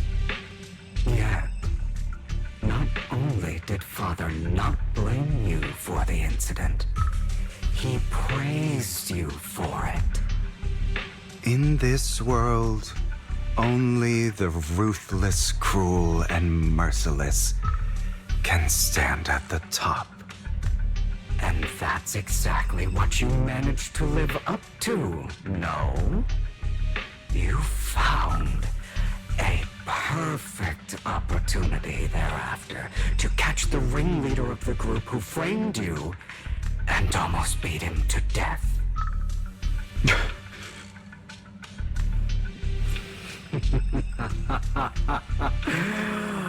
Oh, you should have seen the expression on your face back then. Oh, crazed and manic with utmost delight. I don't remember that.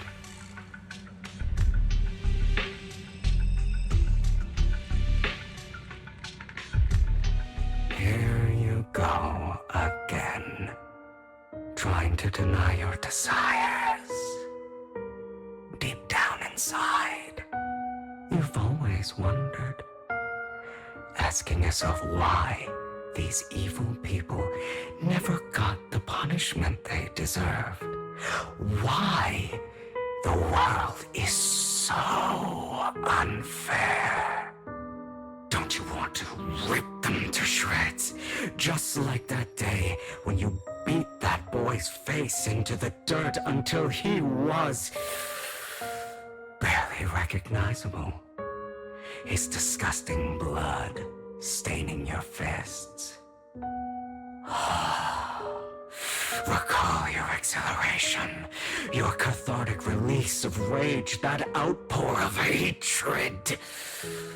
That victory belongs to you. You deserve it. Those brothers and sisters of mine are all dead. I cannot take revenge against the long deceased. They died by Hartman's hand. Dying in the power struggle to become the Ravenlock family's heir, rather than by our scythe. Boring. Boring. I find it hilariously ironic. Children who would murder their own kin for scraps of power dead at the hand of their uncle who followed their example. Is that not karma? Power struggles pitting kin against each other, betrayal, suspicion, and hatred between people of the same blood. It's like a curse written into the Ravenlock family's genes. Laughably stupid. Don't forget, my dear, that the same blood flows through your veins.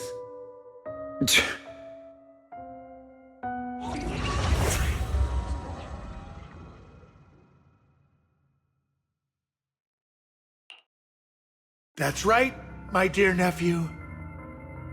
No matter how much you deny it, the blood of the Ravenlock family flows through your veins. Survival of the fittest. Only the strongest deserve to live. Only the strongest deserve to rule. This is the path of success that has led the Ravenlock family to victory countless times.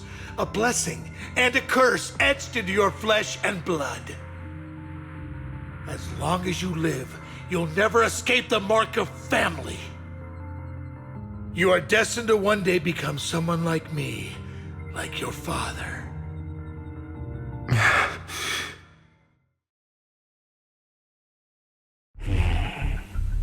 Is that fear I sense?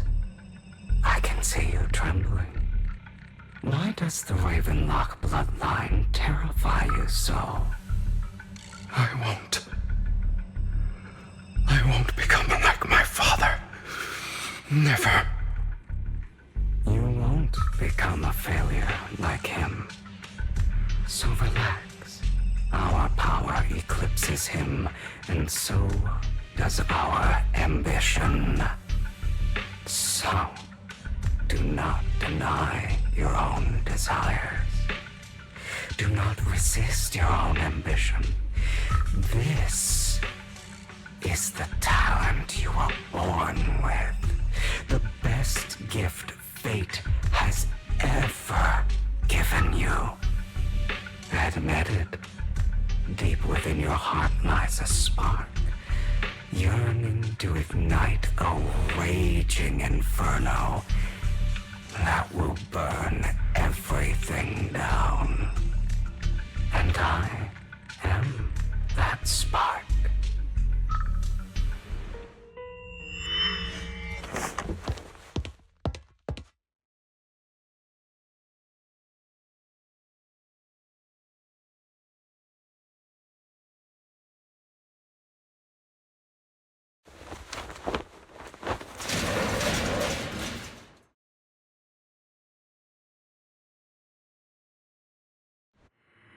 Lycaon.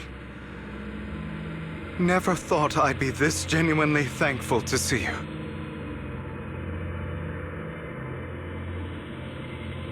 Seeing you means this never-ending nightmare is finally over, right?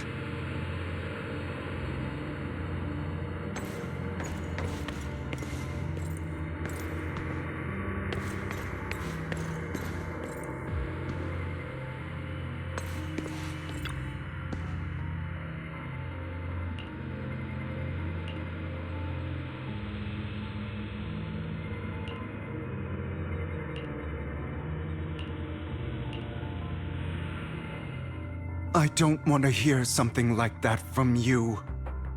You have no idea what that man, my father, is really like. A person who stops at nothing for their own interests and ambitions. Just like what you're doing right now. And what do you think I'm doing this for? All of this was part of your plan. You knew where the Ravenlock family was going to be, so you set Mockingbird's target there. To seek revenge, you plotted to assassinate your own father, but he was too vigilant, and you failed. After almost being assassinated, your father was furious and locked everyone in the hall, but was unable to find the assassin. And what a coincidence that a hollow disaster just occurred in the vicinity. So he used it to eliminate all the unfamiliar faces there, turning them into victims of the hollow, an easy feat for the Ravenlock family. So, the one who killed innocents was my father, not me. You knew what choice an extremist like him would make, and you used the chaos to once again attempt an assassination. This time you succeeded. You killed your own father at the cost of innocent lives. Admit it, Hugo. You don't care about anyone else. The only thing you care about is your revenge. How is that any different from your father? Enough. I'm tired. I may hate him for betraying me, but he wouldn't say something like that. What? You aren't Lycaon. You're the other me, hidden deep within my heart.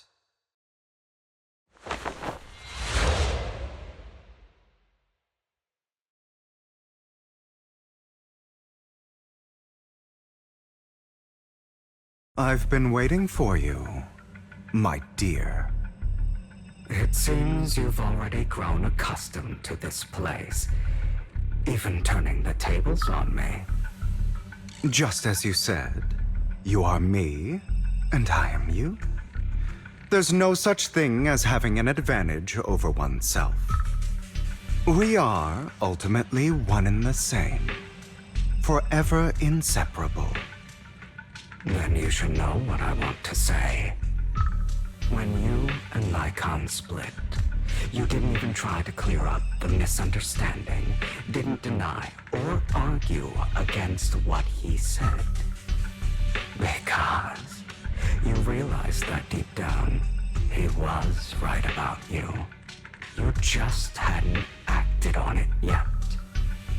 Some people live only to bring more suffering into this world. Sometimes, murder is what brings justice back into this world. For that, I must stain these hands in blood. That's right. Just like what you said before you faked your death. Were those words really just an act?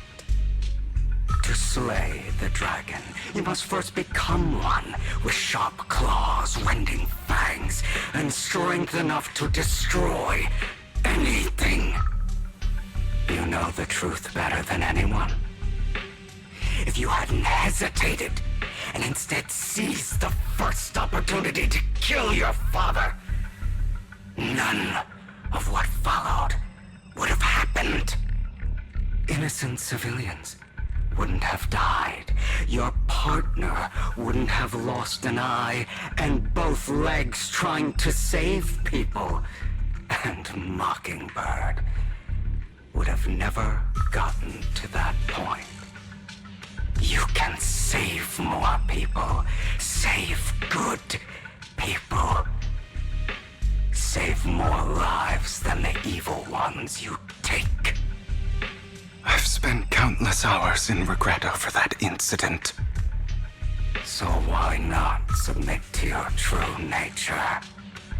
You want to be the judge, jury, and executioner of this world. And you can. I wasn't responsible for Father's death.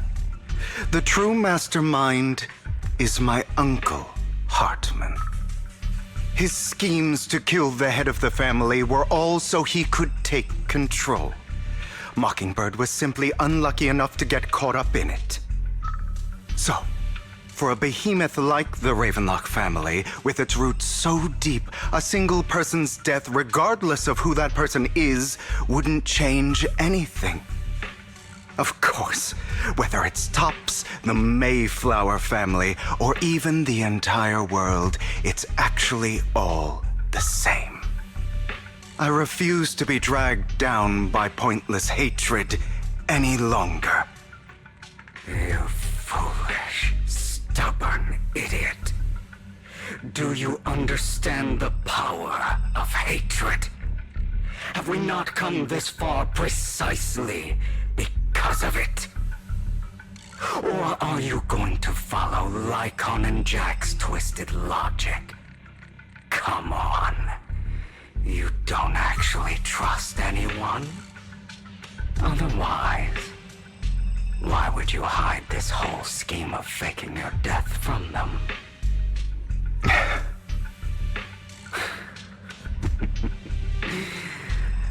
You've built an impenetrable wall around your heart, keeping everyone out.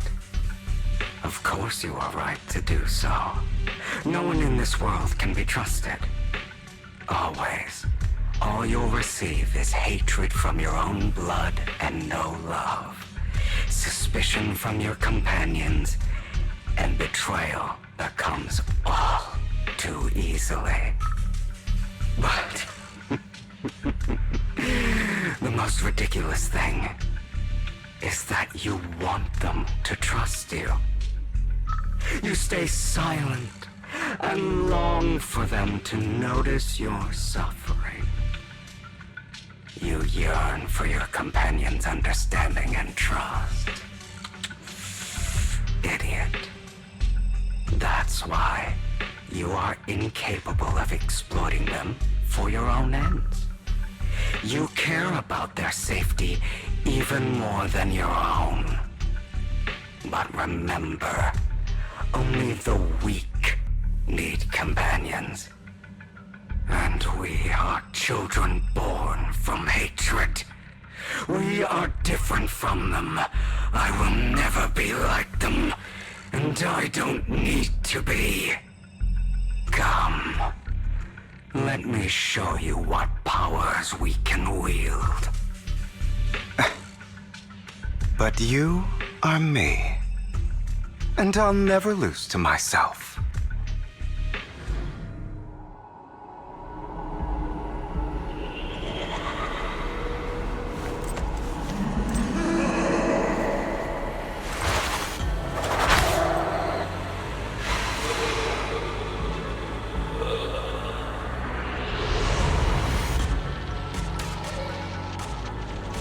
Think about all the injustice you've suffered.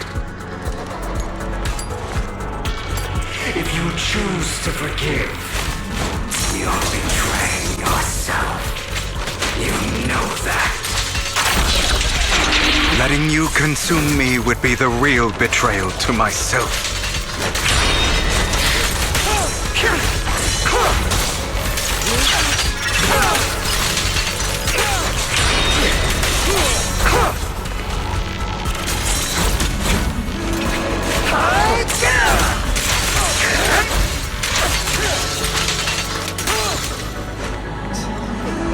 Beg for mercy.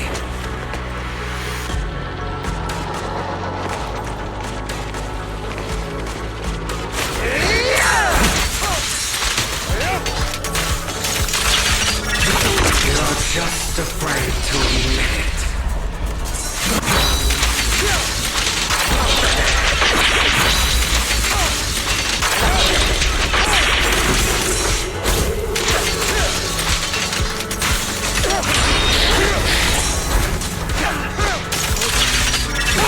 You're too scared to face your true self and what you truly desire.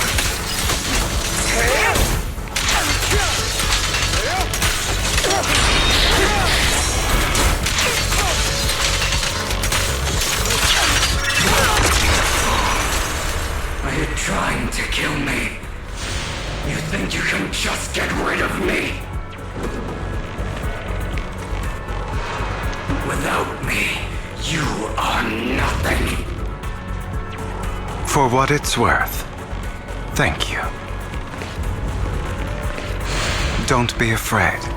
You and I are inseparable. You're part of me, just as I am part of you.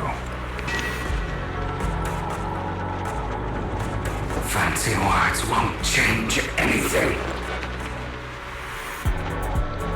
No. It's not just platitudes. I finally understand now. Some pain only fades when it's seen, when it's accepted. So I won't fight you anymore. I won't hate myself anymore. Weakness, hatred, malice, strength, forgiveness, justice.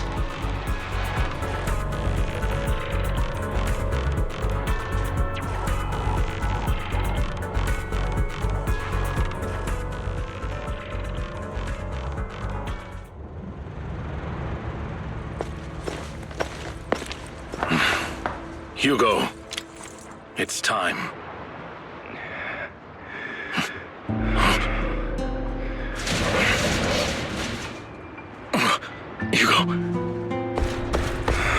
Hugo, you... Did I scare you? I made it through. I won. No praise for me, my dearest partner.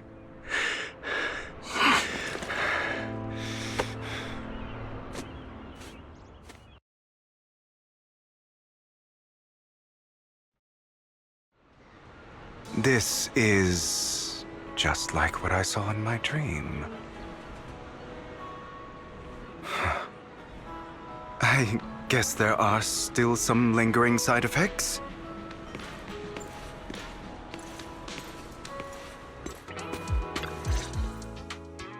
Ah, my former partner.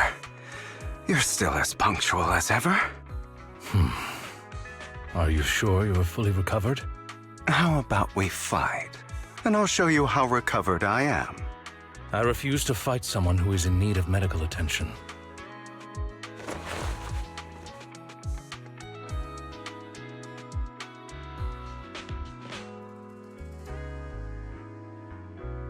How thoughtful. I'm touched. Or perhaps is this simply part of Victoria Housekeeping's professional care? I'd rather you not starve to death.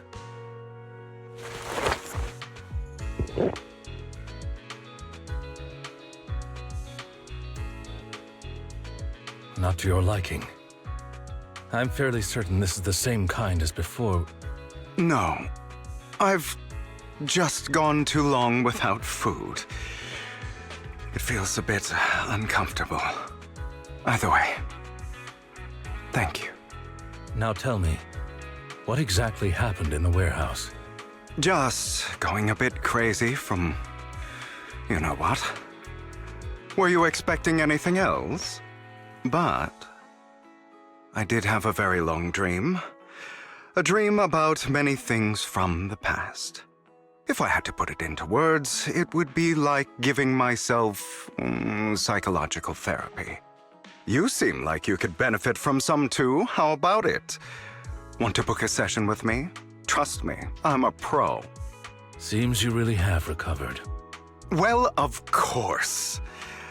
I'm feeling pretty great right now. Like I could argue with you all day on every petty detail of who exactly was in the wrong back then. I wanted to ask, what you said about Mockingbird before, when you faked your death, was that part of the act?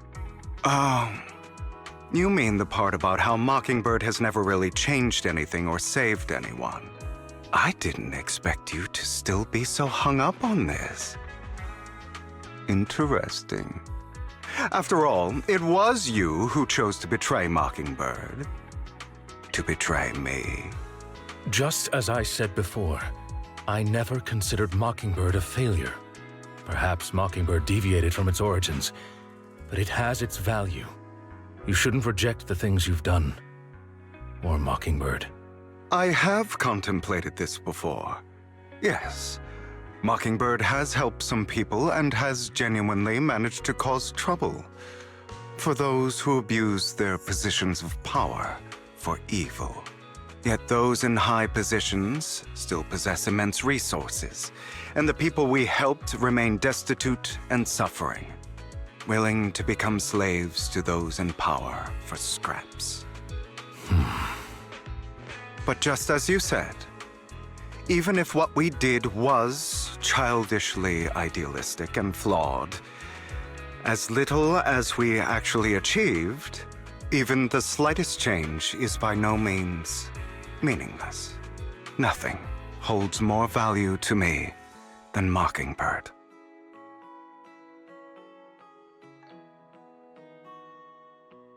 All right, let's catch up later. I still have things to do and need to wrap up my plan. I thought you would rest up first. As much as I would prefer that. My dear uncle and the Exaltus fanatics likely would not give me such an opportunity. If all has gone to plan, the fish will have taken the bait already. And if everything goes very well, I'll soon have solid evidence of the Ravenlock family's crimes. Well then, thank you for your assistance, former partner. Let's part ways here. I'll go with you. Lycaon, surely you don't think that because I just recovered, I'm too weak to deal with those useless fools. Hartman's actions will disturb the safety of New Eridu. As I serve the mayor, I should intervene. Very well, whatever. Let's go. And don't slow me down.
I'm sure you've heard about the missing workers from companies under the Ravenlock family, too.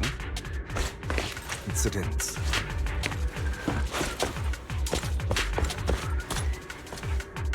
I know where they are.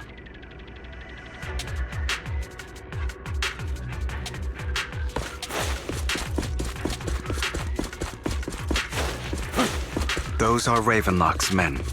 The workers with them are the victims who were tricked into going into the Hollow.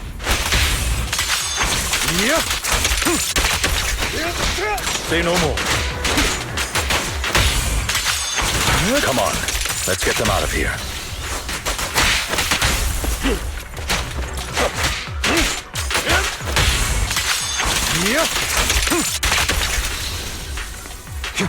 Only for Master Proxy.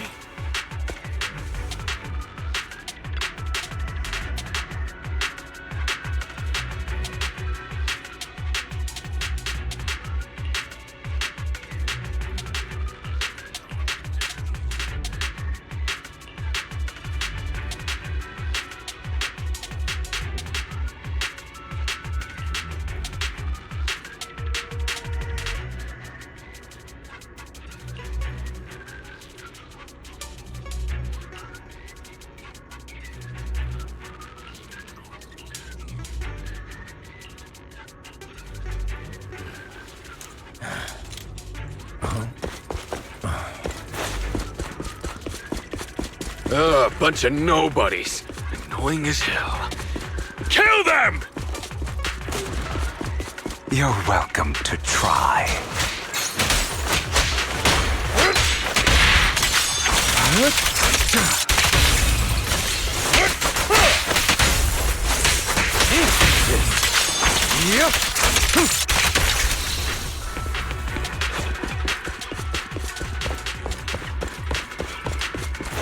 More workers here. And quite a lot of them.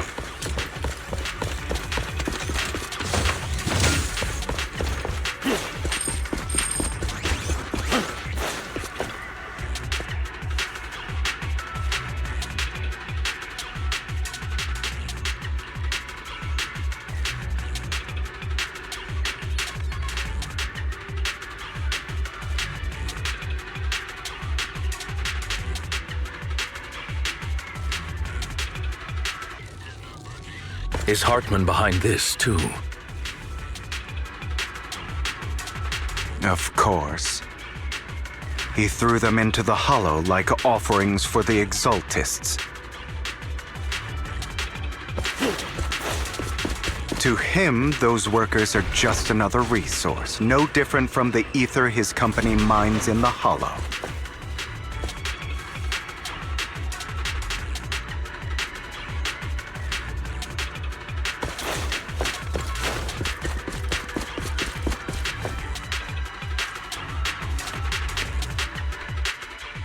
There's more over there.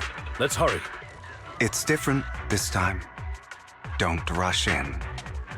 Let's listen in on what they're saying first. I still need more direct evidence to ensure the plan is absolutely foolproof. The compensation you promised. It's all real, right? All we have to do is follow you into the hollow for some simple tasks, and you'll give us a huge sum of dennies. It sounds real suspicious. Shut your trap. You keep yapping and asking questions.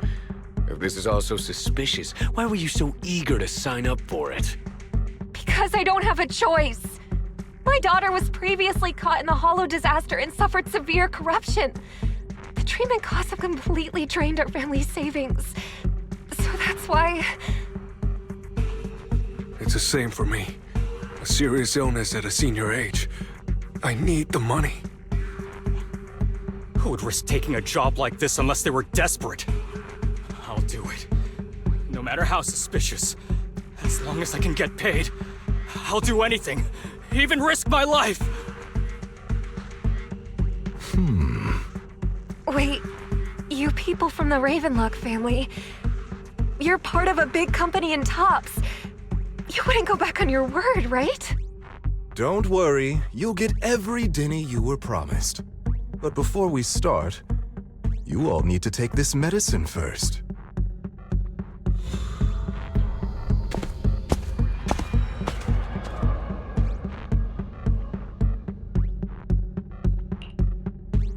Bro, should we really be doing this already? These workers keep talking. We're wasting time like this. And the sooner they take it, the sooner it'll be over. Consider it an early release for them. What?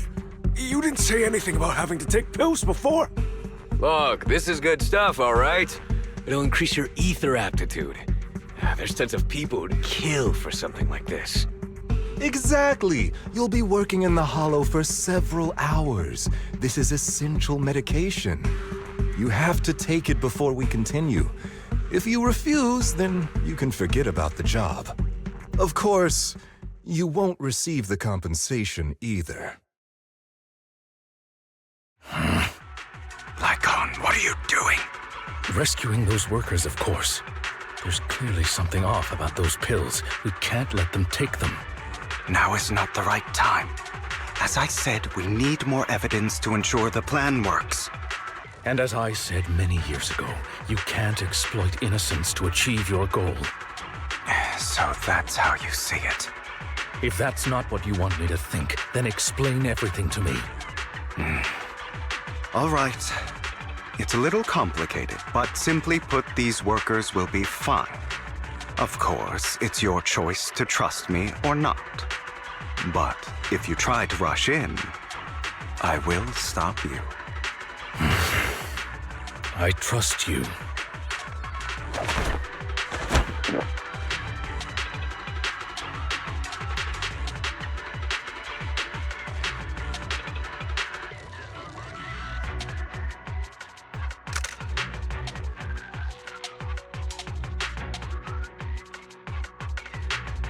All right. That's the evidence. Now we can go and beat them into the ground as much as you want. Don't forget, you owe me an explanation. Also, don't overdo it and kill them, even if they're the worst of the Ravenlock family. All right, Your Holiness, Saint Lycaon. Who the hell are you? Why don't you take a guess? We're the ones here to stop you.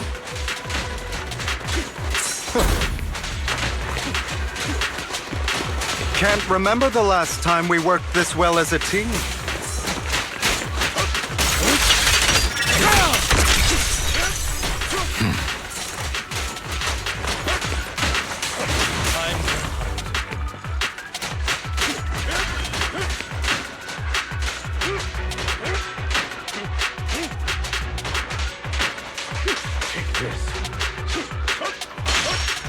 Your legs? How are they feeling? I'm fine. To be honest, I think I prefer the way you used to fight.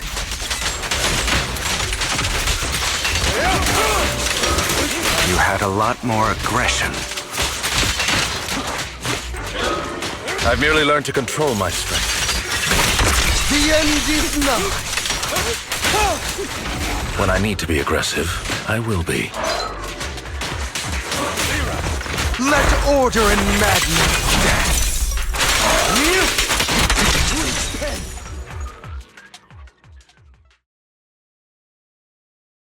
God damn it! Who the hell are you? How dare you mess with the Ravenlock family? Ravenlock. Savor the name while you can, for it will soon cease to exist. What's that supposed to mean? It means exactly what I said. I think this might be good for you. Sever your ties while you can. You still have a chance to walk your own path. The family's honor comes above all else. Is that really what you think? I saw the compassion on your face just now. You're not from the main family, right? That's why you were assigned to these trivial tasks. But in reality, there's no need for you to keep playing this boring game for them. I don't have a choice. From the moment I was born into the Ravenlock family, You always have a choice, if you're willing to act. All right, let's end the small talk here.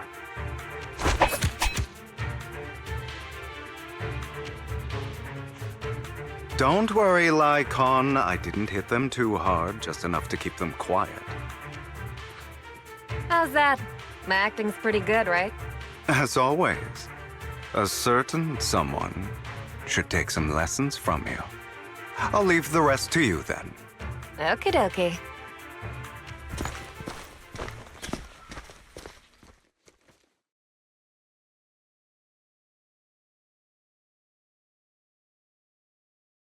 Okay, now can you tell me exactly what's going on here? As you can see, that worker just now was actually an informant of mine. The pills were swapped out with vitamin tablets. Outside of this batch, some workers have already taken the actual substance Hartman has. But rest assured, the antidote for it is already in development. I found the best in the field to help, and with the data I collected before, we should have results soon. I wanted to ask. The reason you decided to lock yourself in a room and endure the effects of the drug, besides getting evidence, it was also to collect data on this drug in order to create an antidote, correct? It seems you're not completely beyond hope. I thought you were just being stubborn. Sometimes I wonder if you know me at all. Then I have one last question. Why did you never tell me any of this back then? The truth is, I heard everything. That entire conversation between you and Jack. Before he passed away in that small attic. When Jack called you aside and gave you those warnings. When he told me you might go down the wrong path? That's right. You never said anything. What would I even do? Scream and rage over your suspicions, or get on my knees and beg for you to trust me? You know there's no way I'd allow myself to do such a thing. Besides, back then, even I was confused about myself. Jack, he... It's all in the past. You don't need to explain anything to me. Enough. We should get going. If we're going to reminisce over the past, we should find a more suitable location.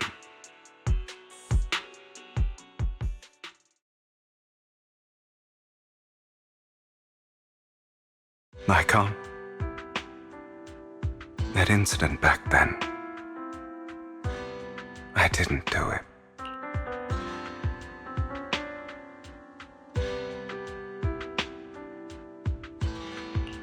It was a scheme Hartman devised to take over the family.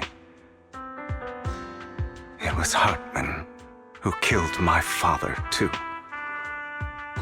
I only discovered the truth long after the fact. I did indeed attack my father, and I thought he was dead.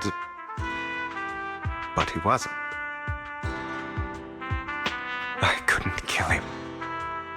And even before that, if I hadn't hesitated, none of what followed would have happened. Even now, I still think they deserve death. But I no longer care to personally deliver that fate. They're beneath me. And I have more important things to do. You... I know we may never agree on that point, Lycaon. I once wanted to fight against those ugly truths that defined me, but I discovered that the more I rejected them, the more painful it became. So, I could only accept that crazed, hateful, and malicious side of myself. As long as I know I will never become like my father, like Hartman, that is enough for me. You've changed. But I think that might be a good thing. Don't patronize me. You've changed a lot too, compared to before. I still disagree with Jack's words. And I won't forgive your betrayal. I will walk the path I believe is right. Even if I must tread over thorns and through the mud. But I will also allow you to walk your own path. Lycaon. Should I say thank you? You're welcome. Come to think of it, we haven't talked about your legs and eye. It was just an accident, not your fault. I'm doing well now. I hope you are too. On the contrary, perhaps I should be the one apologizing. I misjudged you. I used to think you wanted power, that everything you did was for your own ambitions. I thought you wanted the power to pass judgment on all in this world like a god. I am a god. I am my own god. Or you could say that in this world, everyone is their own god. There are many things that we are powerless to change. But there are also many choices we can make. Just as I said before, I am the only one who can kill me or save me. I'm glad you think that way. Let's go. I still have one last thing to do. To witness the end of Ravenlock. You really think you can take my place if I die? Never, you filthy bastard! Your little tricks mean nothing. As long as the Ravenlock family stands, I can still get back on my feet. You still don't get it, do you? This was never about avenging my father. And I don't care about taking your place. I didn't come this far just to kill you. That'd be pathetic. Right on cue. Why don't you take a look at this, Uncle? On behalf of TOPS, I'd like to clarify that we had no involvement in the Ravenlock family's actions. TOPS is officially terminating all partnerships with the Ravenlock family, effective immediately. We will have no further affiliation with them. Are you crazy? What the hell do you get out of ruining the Ravenlocks? You want to be a petty thief forever? Thief? Oh, Uncle. Allow me to reintroduce myself. I'm the name people whisper about. The one who robs the rich and gives to the poor. I'm the master con artist who can fool anyone, anytime. I'm the leader of Mockingbird. The one who turns every headline into my own stage. I have friends who'd catch me if I fall, partners who'd shed tears for me, and allies who always have my back. I am Hugo Vlad. You're the one who needs the Ravenlock name. I never did. You ungrateful bastard! You should have never been born. You flatter me. Same goes for you, Uncle.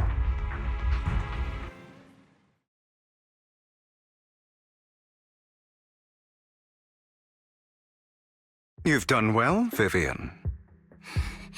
You had better give me an explanation. And here I thought this would be a touching reunion. What's with all the anger? Hugo, I'm a member of Mockingbird too. And I mourned your death.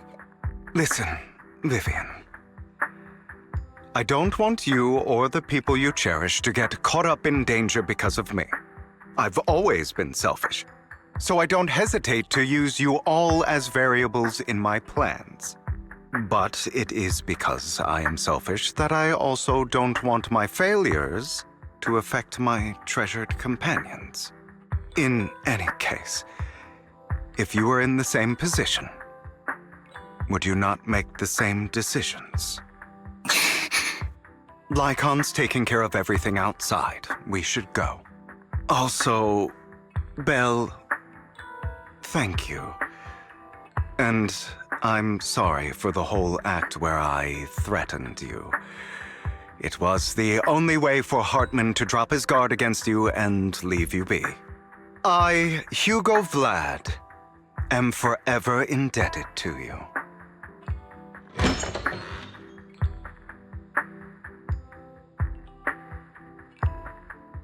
Master Proxy, although it is late, there is some important intel that I must give you now. So, Lycaon, you knew about Hugo's plan to fake his death? I was simply playing along. After all, I could not determine whether Hugo's plan would pose a threat to you.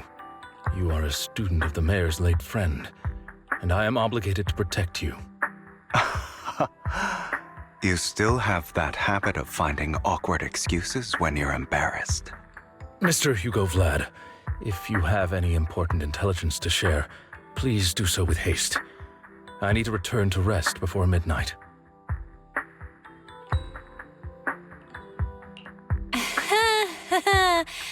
You two sure are close. For the sake of a certain old fossil's sleep schedule, I'll keep it brief. I learned from Camille that Dina intends to embed the sacrifice core into the sacrifice. Apparently, it will make the sacrifice much stronger. Sacrifices created this way will not retain their minds and will indiscriminately attack all living beings, including their creator. So the Exaltists don't do this. It would bring them no benefit. But Dina's concoction can control people's minds. If a person takes the pill and is injected with the serum Landon left behind, the sacrifice would be under its creator's control. Although the dormant sacrifice has been destroyed, Dina found a batch of that serum her father created and wants to create new sacrifices. Never mind the sacrifice. Hartman's sacrifice core is a fake. We don't know where the real one's gone. The real core has always been here. Here? In Lord Phaethon's video store? Vivian, do you remember when I suggested you give that collectible to our dear proxy? I remember. But that was just an ordinary pendant. And I've met the person who submitted it. She has absolutely no connection to the Exaltists. How about our dear proxy take out that pendant so we can take a look?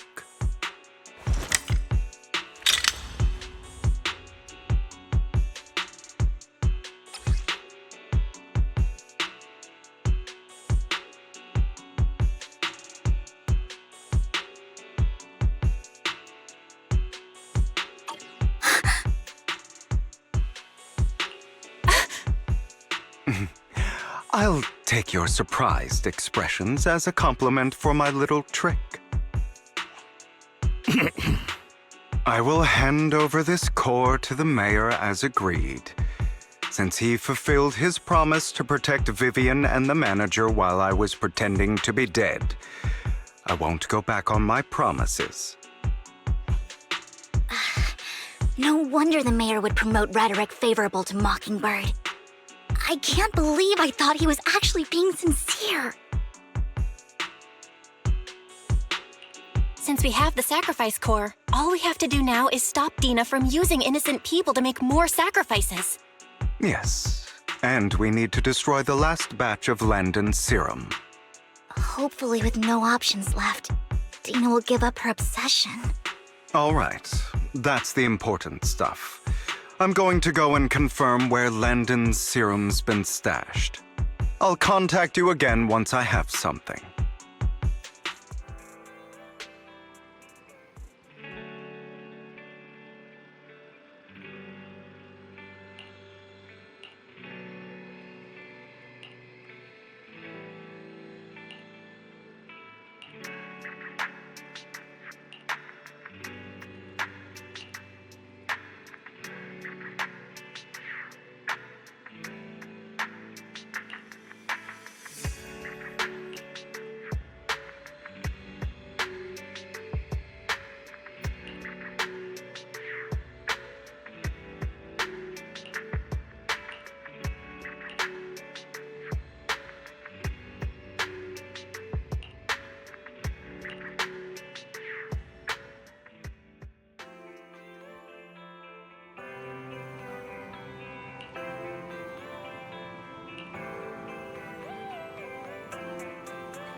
Landon's stash should be somewhere nearby.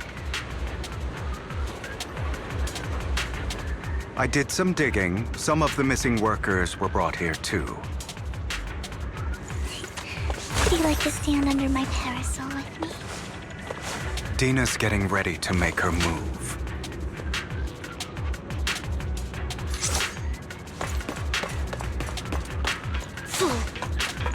Don't worry, we'll clear them out. Stay away from me. Understood.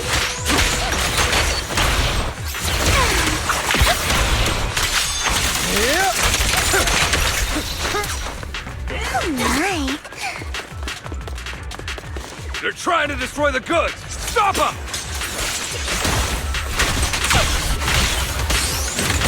We need to take care of the guards first.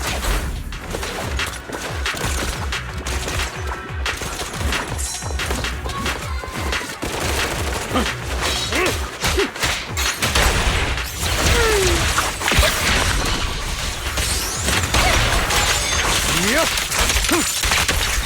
Scram before I get back.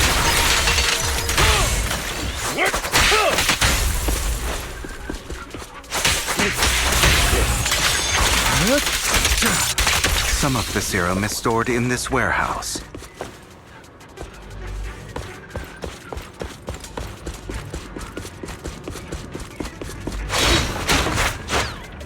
You're not taking anything from here! Hugo, get the guards first.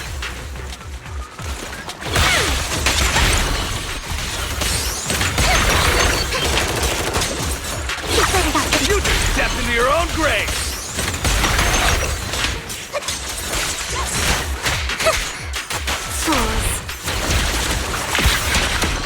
Say no more.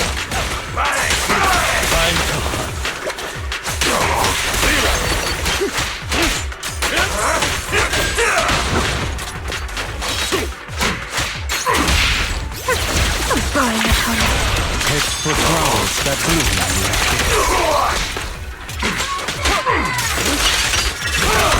Let the party begin. Move it!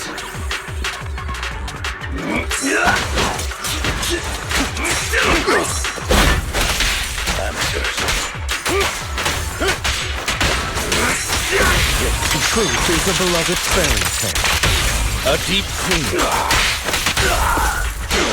I'll bite your throat out. Prostrate yourself before the abyss.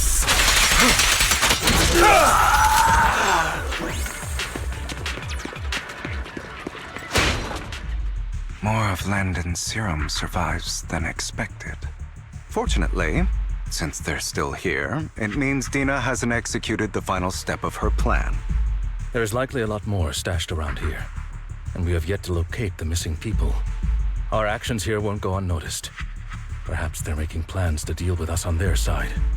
With Landon and Dina's concoctions combined, she may be capable of creating a sacrifice that obeys her. If it comes to that, this will get far more troublesome.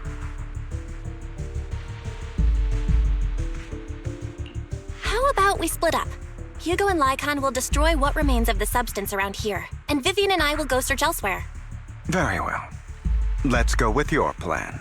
But be careful if you encounter Dina and her people. According to Camille, she's absolutely obsessed with completing her father's dying wish.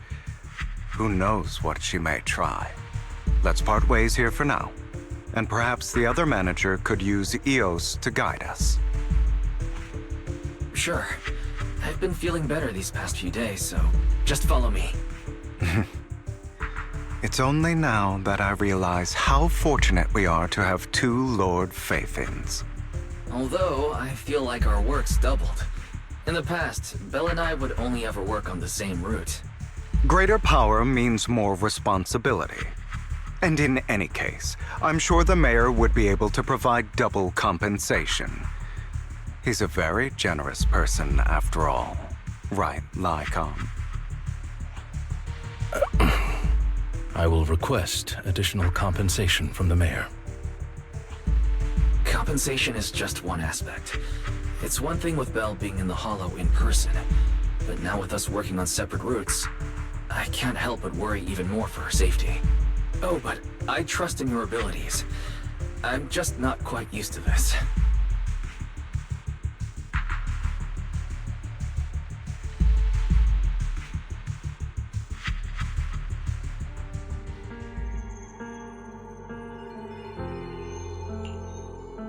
future I saw, Lord Pathan.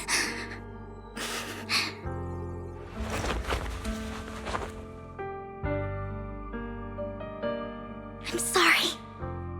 This time, I will make sure the future I saw does not come to pass.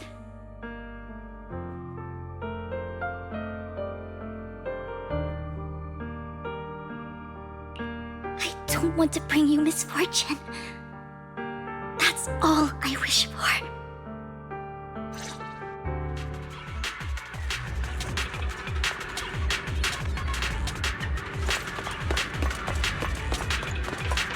Leave this to me, Lord Phaethon.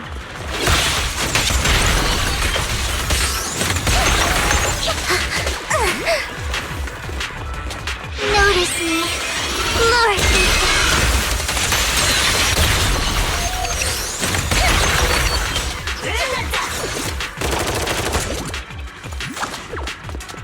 Lord Phaethon, there might be more serum here.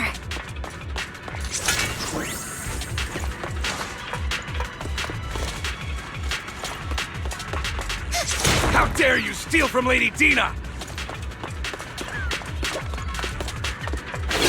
I'll try to go easy on you. No promise. Vlad!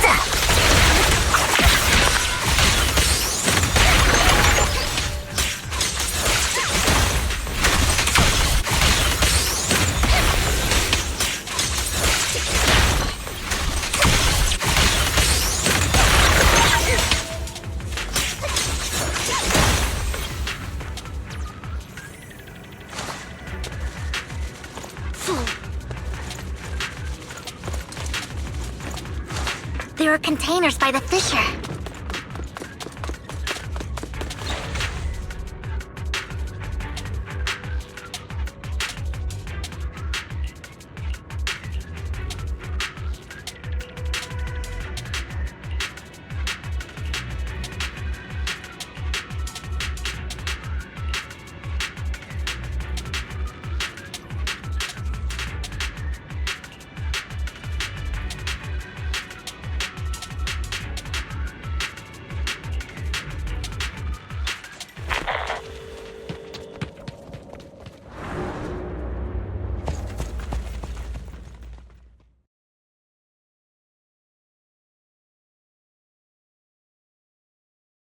It must have been tough for you to find this place.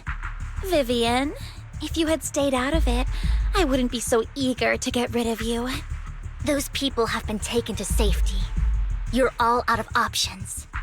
They're just mere test subjects. So what if they get away? There will always be people consumed by greed, and therefore, they will come willingly to me. In any case, what are a few sacrifices in comparison to the completion of Father's grand ambition? Dina, you deceived those people. They didn't come willingly to you. You tricked them, just like Landon did back then. Deceived? Father gave hope to those who had everything taken from them by the Hollows. Vivian, you once rejoiced at the hope Father offered you, too. Before Father took you in, you were no more than an omen of disaster that no one wanted. It was Father who gave you shelter and a purpose for existing. Do you remember the first time you bestowed a blessing under Father's guidance? How did you feel when that person looked at you with adoration and gratefulness? That was the first time you felt hope. Like your existence had a purpose, right? Don't forget that it was Father who, through what you call deception, gave you hope. And you, what have you done?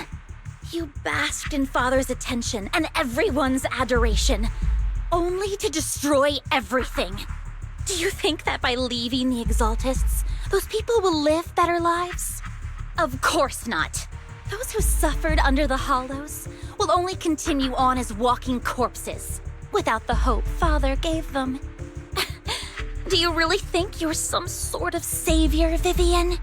In the end, you're just an ungrateful brat who brings misfortune to those around her. It was you who destroyed everyone's hope. Not everyone wants to live in false hope, Dina. You say it's because of greed that people willingly become your sacrifices. Perhaps those people aren't entirely virtuous. But that greed is just wanting to live a better life beyond the Hollows. What you and Landon have done was never about giving people hope, but exploiting it. Stop lying to yourself. Deep down, you know what Landon did was cruel. No. Back then, when Landon wanted to inject you with the serum, the fear in your face was as plain as day. I saw it all clearly. If all of this is as righteous as you claim, then why did you make such an expression, Dina? Don't look at me with such pity! Father did nothing wrong. All of this is to make something of the Hollows other than disaster. That's everyone's only hope. Dina, it's not too late to stop. Stop living in this lie. You know what would happen if a sacrifice loses control and escapes the Hollow. It's not the Hollows that are to blame for those people's deaths, but the hope you keep talking about. That will cause more despair and claim more lives. That is merely the necessary sacrifice to accomplish a greater goal. No one deserves to be a sacrifice. Your hypocritical magnanimity disgusts me. I can always go and get more test subjects if they've escaped. And I will be able to replicate Father's serum with enough time. With you gone, I'll be able to complete Father's gift to the Creator and fulfill his last wish. Camille, release the failed subjects. Lady Dina. Camille, are you going to do what you did before? You keep saying you'll follow the Creator, but it's all lies. Lady Dina, the Hollows took my family from me. I understand that there's no way to get back what I've lost. It was Lord Landon who told me that the Creator would guide me. One day, Hollows will no longer be disasters. Everyone will be able to survive inside them. I look forward to the day when this hope becomes reality. I watched you grow up, and I know that you've always looked up to your father. He gives you hope, and I destroyed that hope with my own hands. I know the pain of loss, so I've always felt guilty. I want to atone for the hope I destroyed. But Dina, I don't want to ruin more lives. And I don't want to continue watching you destroy yourself. Vivian is right. Not everyone wants to live in false hope. So, please, stop. Camille, are you abandoning me too? I'm not abandoning you. I just don't want to see you go past the point of no return. The point of no return? I passed that point ages ago. No, Dina. You can still turn back. I'll be your way back. Where are you going, Camille?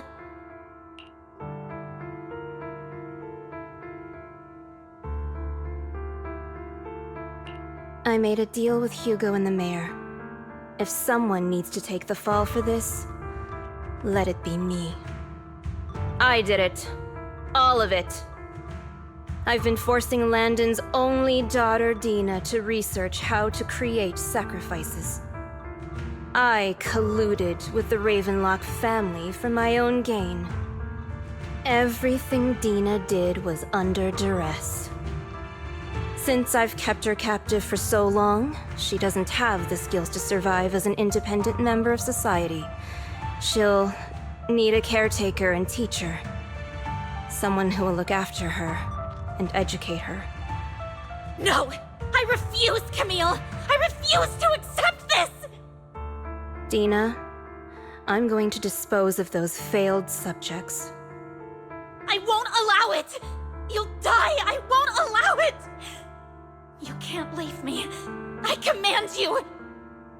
You've always followed my orders, and you will follow them now! It wasn't your orders that I've been following. My younger sister, who was stolen from me by the Hollows. also had such beautiful red hair. When Landon told me the Creator could bring me hope, you were standing there, right behind him.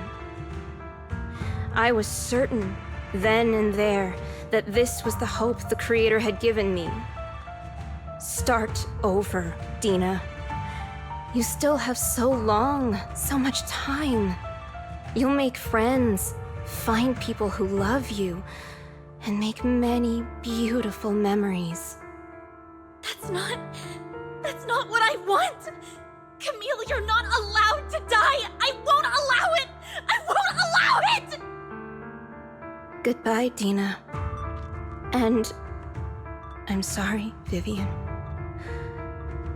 I'll leave the rest to you.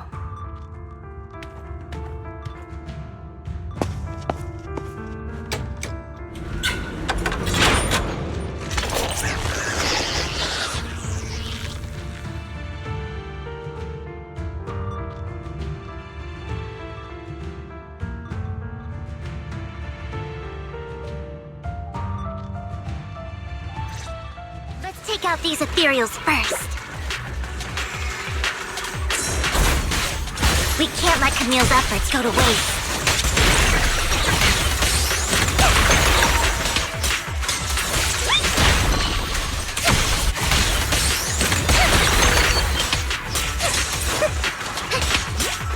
Ambush!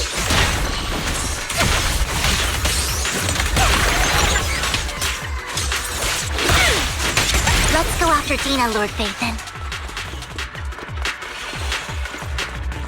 They must be on the other side of the fissure.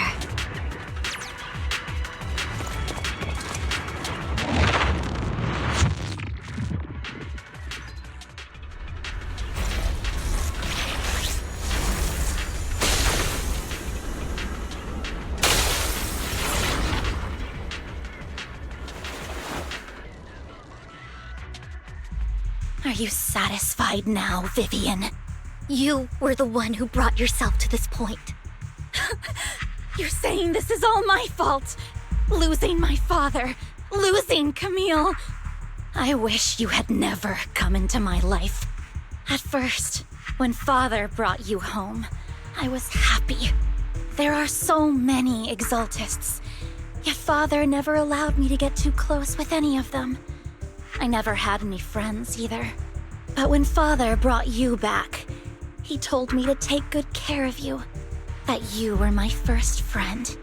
I was also so happy the first time you took my place in helping Father select a person to receive the blessing, because it meant you were different from all those other people. You could stay with me. But soon, I grew jealous. You took the attention that should have belonged to me. You even took Father's love from me. It's only because of my ability that Landon... I know, but... Vivian, jealousy is something you cannot control. Of course, the same goes for fear and hatred. I was terrified that one day you would look at me and shed tears. I knew if that day ever came, Father would not hesitate to force the blessing upon me. And when that day did come, I hated you for causing my father's death. Tina, you knew everything about what happened back then, so... why are you still defending Landon? And why didn't you tell me back then? If I had known earlier, maybe I could have found a way. Because it's the only thing that makes me more special than you, no? It proves I had Father's trust. I was more useful to him. Vivian, you said you wandered without a home ever since you were young, hated by anyone you encountered. You were happy to gain recognition from everyone and help Father when you were among the Exaltists. But in the end, you discovered you were being used, so you felt betrayed and hurt. Then, what about me? All I ever had was my father. I've never known a life outside of the Exaltists. Ever since I was young, my only purpose was to help Father select who was to be blessed. The only purpose I had was my father and the Exaltists. I've never been taught anything else, Vivian. It is what little value I have, and have ever had. In the end, you took even that from me, and completely destroyed it. You think you're doing good and fighting evil. You've only managed to affect a small part of your world. But have you ever wondered if maybe that's all there is to my world? I never wanted to hurt you. You were also my first friend. And that's why I wanted to save you back then. Save me? You and Camille all talk about saving me. Why don't you understand? To me, loss is so much more painful than death. Tina, you can start over. Everything Camille did was so you could live on. Let's leave the Hollow together. There are so many amazing places in New Eridu. This time, I'll take care of you. I've also met so many amazing people. I'm sure they'll love you too. Okay, Tina? Vivian, I can't forgive you. And I don't want to forgive you. I have nothing left. If what little hatred I do still harbor were taken from me, well, I refuse to be so pitiful. I won't apologize, Vivian.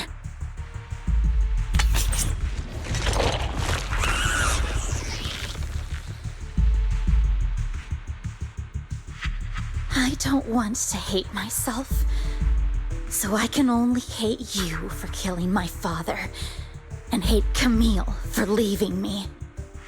That's just the kind of person I am. Hateful and despicable. I refuse to owe anyone anything.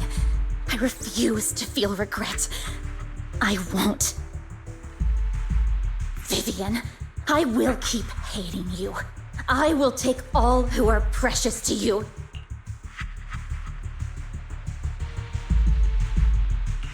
I will also hate Camille, so I won't do as she wished and start a new life. Vivian, if you had never existed, if I had never, you would be... Lord Phaethon, please do not interfere. She was my first friend. I'm going to bid her farewell.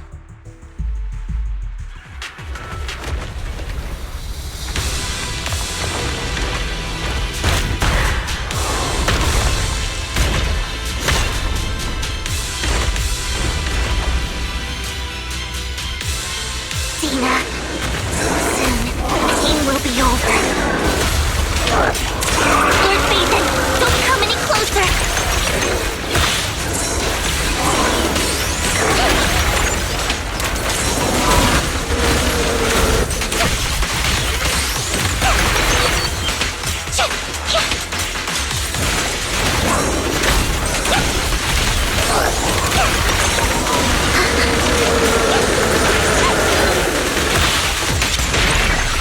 No, get my dress dirty is okay.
What happened?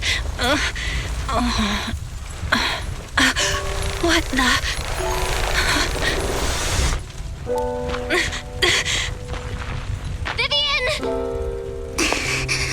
Belle, don't come near me. This is my own choice.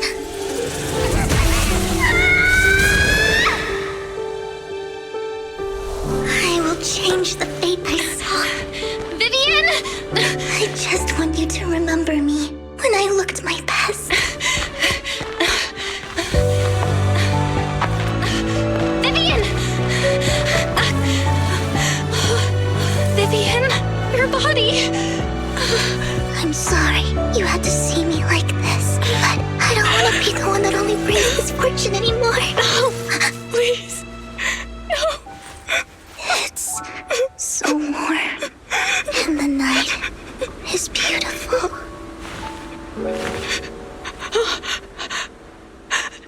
Vivian?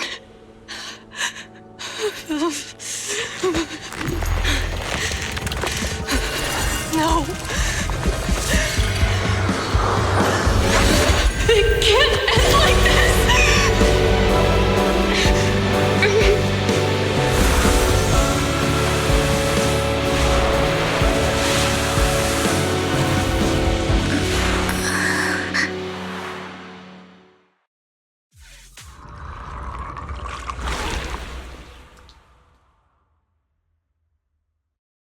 Belle, you're scaring me. Belle, I'm so glad you're awake. What happened? I remember Vivian and I... Wait, where's Vivian? She injected herself with Landon's serum!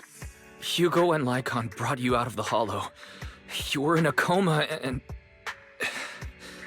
I'm so glad you're safe. And you said Vivian used the serum on herself? But she looked fine to me, barring a couple of scratches. Hugo sent a message earlier saying he got her checked over, and she was all right. Can you recall what happened? The situation was dire, so Vivian used the serum on herself to defeat the ethereals. I saw the crystallization process starting to occur. And then I can't describe it, but I think I saw something. At the time, all I was thinking about was wanting to remove the crystals from Vivian. I don't even know what I did.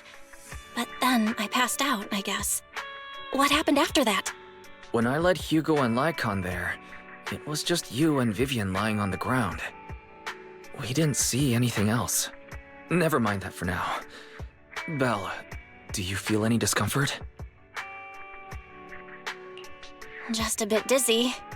For tonight, just get some rest. Hugo and Vivian said they'll come over tomorrow, so we'll discuss everything then. Okay. Good night then.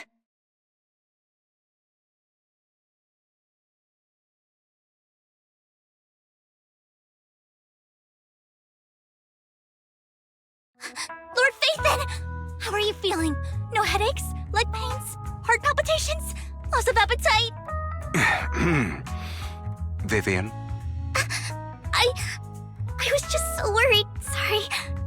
Anyway, Lord Phaethon, I'm so glad you're okay.